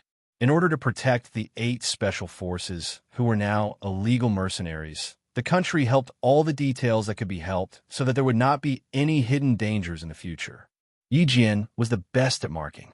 She glanced at the lines, and the rest was clear. The people sent by the embassy stayed in Xia Jinyuan's room for about half an hour before leaving. An hour later, Xia Jinyuan called the other 6 to his room for another meeting. There is no need for Yi Qian to call her, because she and Xia Jinyuan shared the same bed as lovers. Someone will come to pick us up in the afternoon and take us to see an auction of cultural relics from China. Our mission is to snatch 2 of the cultural relics. The commission is relatively high. Our opponent is one of the top local tyrants in the city. No one has ever succeeded in sabotaging his auction, and no one has ever left alive. The employer is very generous. If one of the mercenaries dies, he will compensate $200,000. If we successfully snatch back the relics he needs, each of us will be hired for $100,000 plus an additional $50,000 for us to split among ourselves. Brothers, it's your first time here, and you've already received such a big order. Are you feeling very excited? Xia Jinyuan, who had received the mission, was quite relaxed throughout the journey. There was no sign of uneasiness or fear on his face. He was the captain and the backbone of the entire team. If even he panicked or was afraid, the team would become a pile of powerless loose sand. Yi Qian waited for him to finish before asking her questions. First, why did they have to go to the local tyrant's territory to snatch cultural relics? Second, who was the person who picked them up? Did he know about their mission? Did he know why they were here? Why did he help them? These two questions were the most important.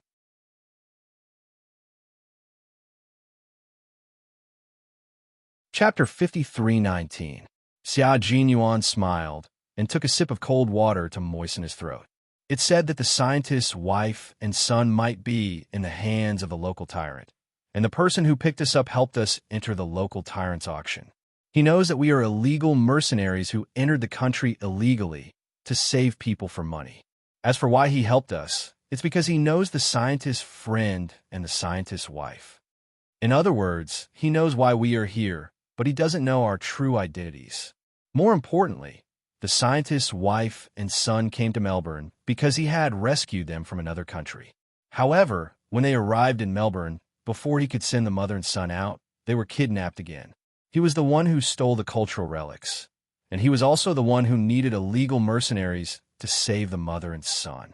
The Chinese side just took advantage of the situation and sent Xia Jinyuan and 8 other special forces soldiers to him. After clarifying a few questions, Yi Qian went back to bed and slept. She rested and waited for someone to pick her up in the afternoon.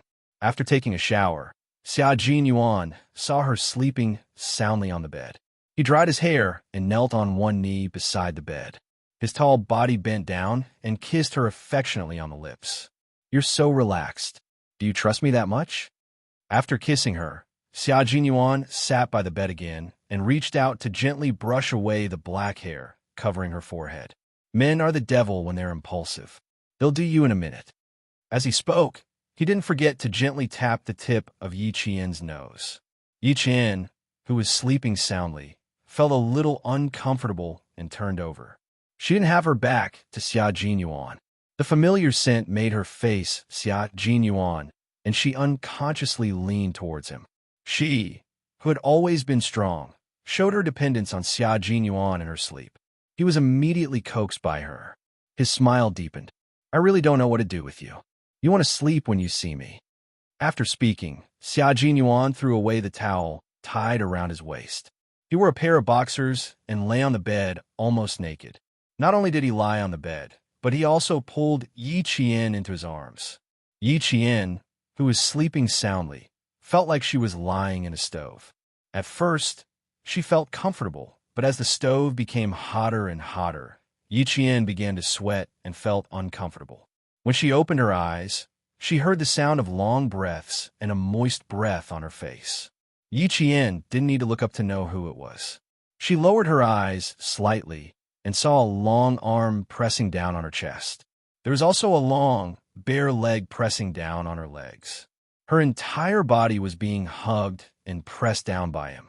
She was completely surrounded by his scent, and all she could breathe was his clear scent. As soon as her hand moved, her elbow touched a piece of warm skin. Yi Jian was so shocked that her scalp went numb when she felt that there were no clothes on her. He can't be sleeping naked, right?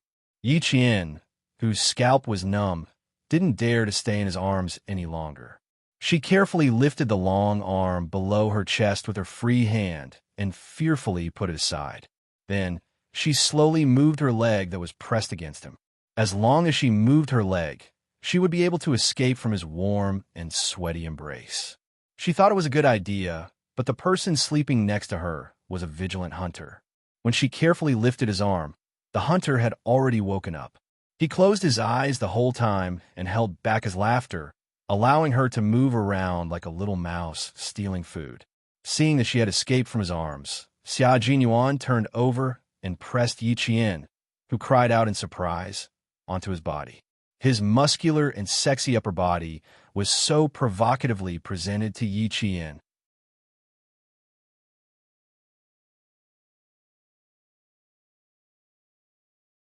Chapter 53:20. Yi Qian blushed as she looked into his eyes, which were full of mockery. You were pretending to be asleep. I was sleeping. You were the one who was restless in my arms and woke me up. Now you're blaming me. You're dishonest. You deserve to be punished. Before Yi Jian could do anything else, Xia Jinyuan, who said that he was going to punish Yi Jian, punished Yi Jian with his actions. This punishment was a little thrilling. Yi Qian's face was red as blood, her hands were sore, and her hands smelled like musk. Beside the bed, there was a pile of used tissues. She jumped up from the bed like a monkey and rushed to the bathroom. Xia Jinyuan, who was lying on the bed with a satisfied look on his face, looked at the fleeing figure with a smile and said mischievously, I touched and looked. When are you going to give me a proper status? Yi Qian was speechless. She couldn't ignore him. If she replied to him, she didn't know what else he would say. At 5 p.m, Yi Qian calmed herself down in the bathroom and came out after 15 minutes. The man who was lying on the bed was already dressed in a shirt and trousers. He was standing by the window and talking in English. The sun was setting outside, and the faint golden sunlight shone through the glass and enveloped his body, outlining his handsome face. He was so handsome that she couldn't help but stare at him for a few seconds. A few years had passed, but her Captain Xia's charm had only increased. Even his appearance was more handsome than before. Xia Jinyuan, who was speaking in English, had a careless, mischievous air about him. Occasionally, he would laugh coldly, but at the same time, he was extremely gloomy. At this moment, he only vaguely had the temperament of a soldier, but most of it was the ruthlessness of someone who would do anything for money. In 15 minutes, her Captain Xia seemed to have changed into a different person. After hanging up the phone, Xia Jinyuan opened the wardrobe door and handed Yi Qian a set of black sportswear.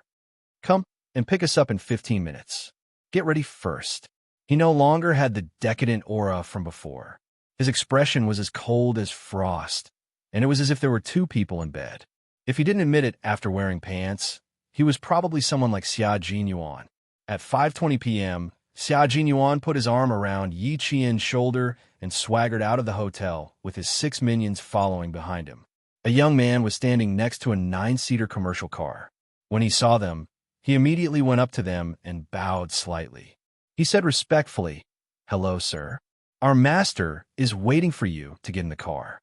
It was very respectful and courteous, and it made people feel comfortable listening to it.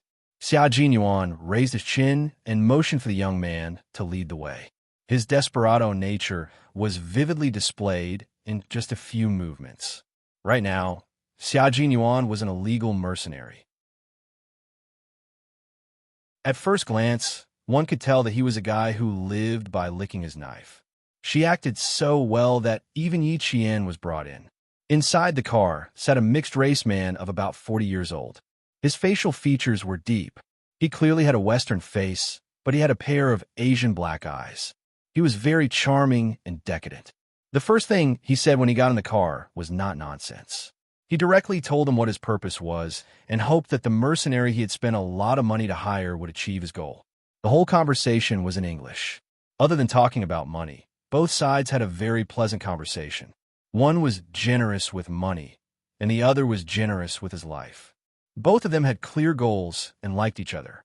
The employer did not even look at Yi Qian until Xia Jinyuan said that his girlfriend would be joining them tonight. The employer frowned and disagreed. It's just a woman. She'll be a burden to you. No, sir, you're wrong. My woman is not an ordinary woman. She won't be a burden to us. On the contrary, she's much more charming when she kills people.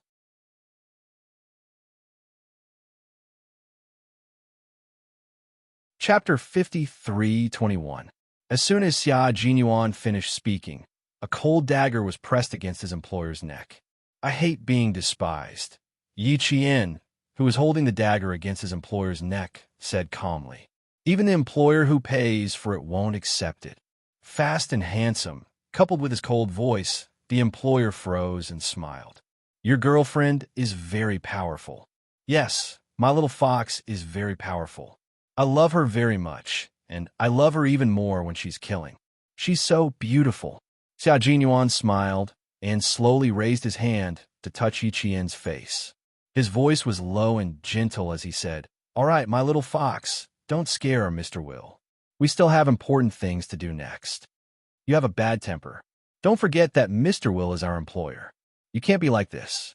His fingers suddenly pinched Yi Qian's chin hard. His handsome face was so close to Yi Qian's that his employer, Mr. Will, was very satisfied. He had hired mercenaries who knew how to kill, not gentle guys who only knew how to drink. The car drove along the spacious streets of Melbourne, from the city to the suburbs, and finally into a village whose walls were red, yellow, and blue. This was where the local tyrant, Cyril, would be auctioning the relics. Will entered the auction smoothly. He led Xia Jinyuan and the other 8 people inside. The auction began at 7 o'clock sharp, and there were a total of 10 batches of Chinese relics. Westerners liked to collect Chinese relics. No matter what the relics were, as long as they came from China, the price was quite high. Here Yi Qian saw the Buddha's head that was cut off and transported across the ocean, the jade bowl from the palace, the bronzeware, the paintings that were still the same even after thousands of years, the only copy of an ancient calligraphy master that was not available in China, and the exquisite and luxurious hairpin. The 10 relics all came from China. "I need the Buddha's hand and the portrait." Will told Xia Jinyuan what he wanted. "I'll give you 5 days. I hope you can give it to me as soon as possible. Also, save the people I need you to save as soon as possible. The relics can wait a little longer, but my trapped friends need you as soon as possible." Xia Jinyuan indicated that this would not be a problem. The auctioneer was a bald, old man. He was at least 55 years old, Caucasian, and had sinister facial features. Every time an artifact was brought out, his eyes would sweep across the bidders below.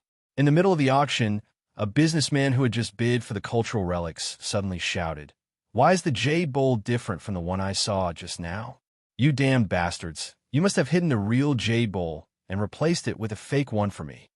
Before he could make a fuss, the bald old man raised his hand and several strong white men in tight t-shirts walked out. Without saying a word, they knocked him unconscious and dragged him away like a dead pig. The bald old man smiled and explained, "I'm very sorry. Our guests, I hope I didn't scare you. For your safety, I need to take effective measures." Perhaps they all knew who the bald old man was. Some put their fingers to their lips and whistled sharply. Some even stood up and shouted, "You should kill the troublemaker." "Ha ha! Yes, I should kill him. Doesn't Cyril like to kill people the most?" Before the guy who said this could stop laughing, a few strong men appeared out of nowhere and dragged him away like a pig. The whole process was done very neatly, and the whole auction house was shocked.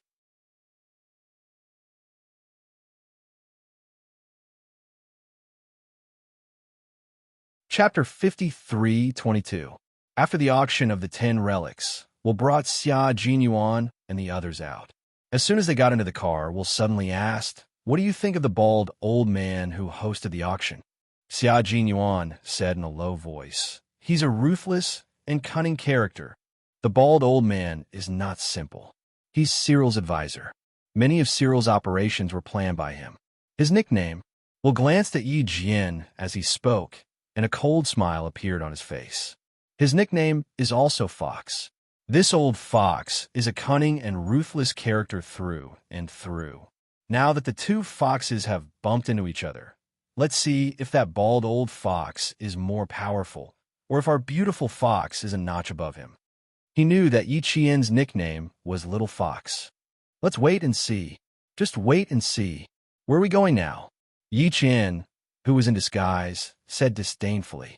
This gave Will the wrong impression that Yi Qian was the kind of person who grew stronger when she met a strong opponent. She was no longer interested in those soft persimmons. Only when faced with such a challenging character would she have the urge to conquer them. She was also the kind of person who grew stronger when she met a strong opponent, but she was not so exaggerated. "Okay, I believe you already have a plan. Just now, I showed you the power of the bald old man. Now, I'll take you to have a good meal. I know a very good Western restaurant." Will was very pleased with the mercenaries. Will, who was very satisfied with this group of mercenaries, said excitedly, now that you're full, you should have more energy to work. I can't wait to see you work for me. Xia Jinyuan, who had his arm around Yi Qian's shoulder, kissed Yi Qian on the cheek and laughed. Don't worry, Mr. Will. You made the right choice. The car drove out of the village road and sped towards the city. His comrades in the back coldly watched the surroundings as the car drove. In this city where dangerous drugs were rampant and guns were everywhere, they needed to keep a clear head at all times. Otherwise, they could be killed by guns if they were not careful. Even if they were in the car, they might not be safe.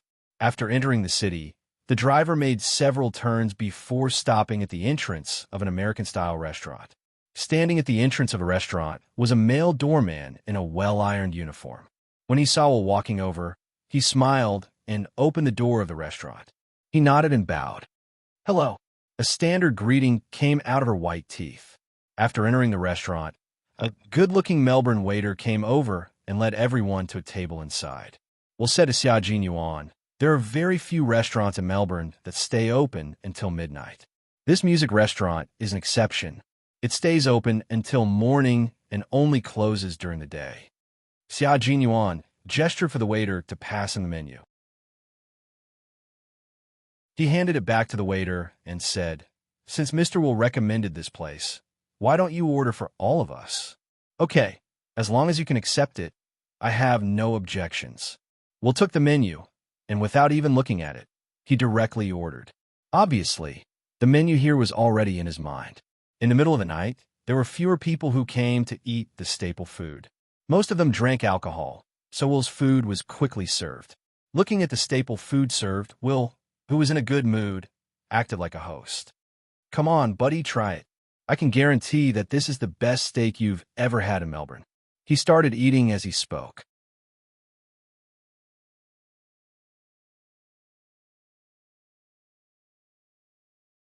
Chapter 53:23. Yi Qian cut a small piece and put it into her mouth. She chewed slowly but didn't taste anything. She smiled at Xia Jinyuan and said, It's really good. The texture of this meat is many times better than what we had yesterday.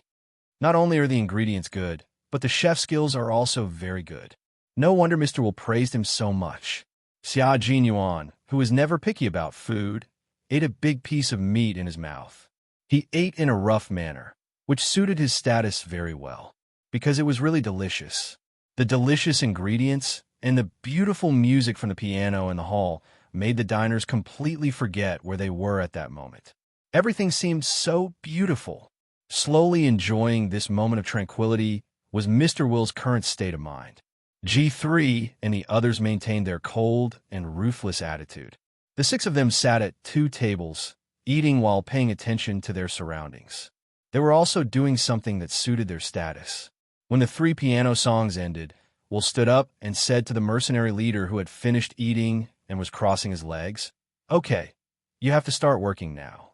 He took out a stack of money from his wallet and walked out without waiting for Xia Jinyuan. Outside the restaurant, it was so dark that even the streetlights were off. Will cursed a little angrily and suddenly jumped into the driver's seat of the business car. The young driver who had been driving had left at some point. Will's behavior was a little strange. He was sometimes calm, sometimes angry, sometimes silent, and sometimes talkative. The more one looked at him, the stranger it seemed. Yi Qian secretly gave Xia Jinyuan a look. Xia Jinyuan leaned over to Yi Qian's ear in the dark. We need him now. No matter how strange he is, we have to endure it. From Will's point of view, he saw the mercenary leader kissing his girlfriend again. Really, if they weren't so powerful, he thought, he would have sent them all away long ago. Will took out the car keys from his pocket and started the car. He turned on the dazzling car lights and looked coldly at the mercenaries who didn't plan to get in the car. What, you want to go back to the hotel and sleep after eating? Don't forget, you still need to save people for me. Now, I'll take you to save people. Get in the car. Save people now? That's a little fast. However, Xia Jinyuan and the rest did not have any objections. They came to Mola to save people, so the sooner they acted, the better. However, Will's unstable emotions had already made everyone vigilant. Get in. Xia Jinyuan waved his hand, and T6 quickly opened the door to the back seat. Xia Jinyuan got in first, followed by Yi Qian, and then T6 and the rest. We'll drove the car at full speed. About 30 minutes later, the car arrived outside a factory. He stopped and ordered Xia Jinyuan, "We need someone to keep an eye on this place. Send your men out of the car." He was very familiar with the arrangement, as if he had been here many times. Xia Jinyuan's eyes darkened slightly. He raised his hand and gestured for T6 and V8 to get out of the car. "Listen up, stay here. Contact me immediately if there's any movement." They communicated with their comrades in English because they were all soldiers who had survived the Khan battlefield. After they retired, they became mercenaries and did the most profitable and dangerous work. T6 and V8 got out of the car. After the car drove for about 100 meters, Will once again ask Xia Jinyuan to send people out of the car to keep watch. Z7 and Bai got out of the car.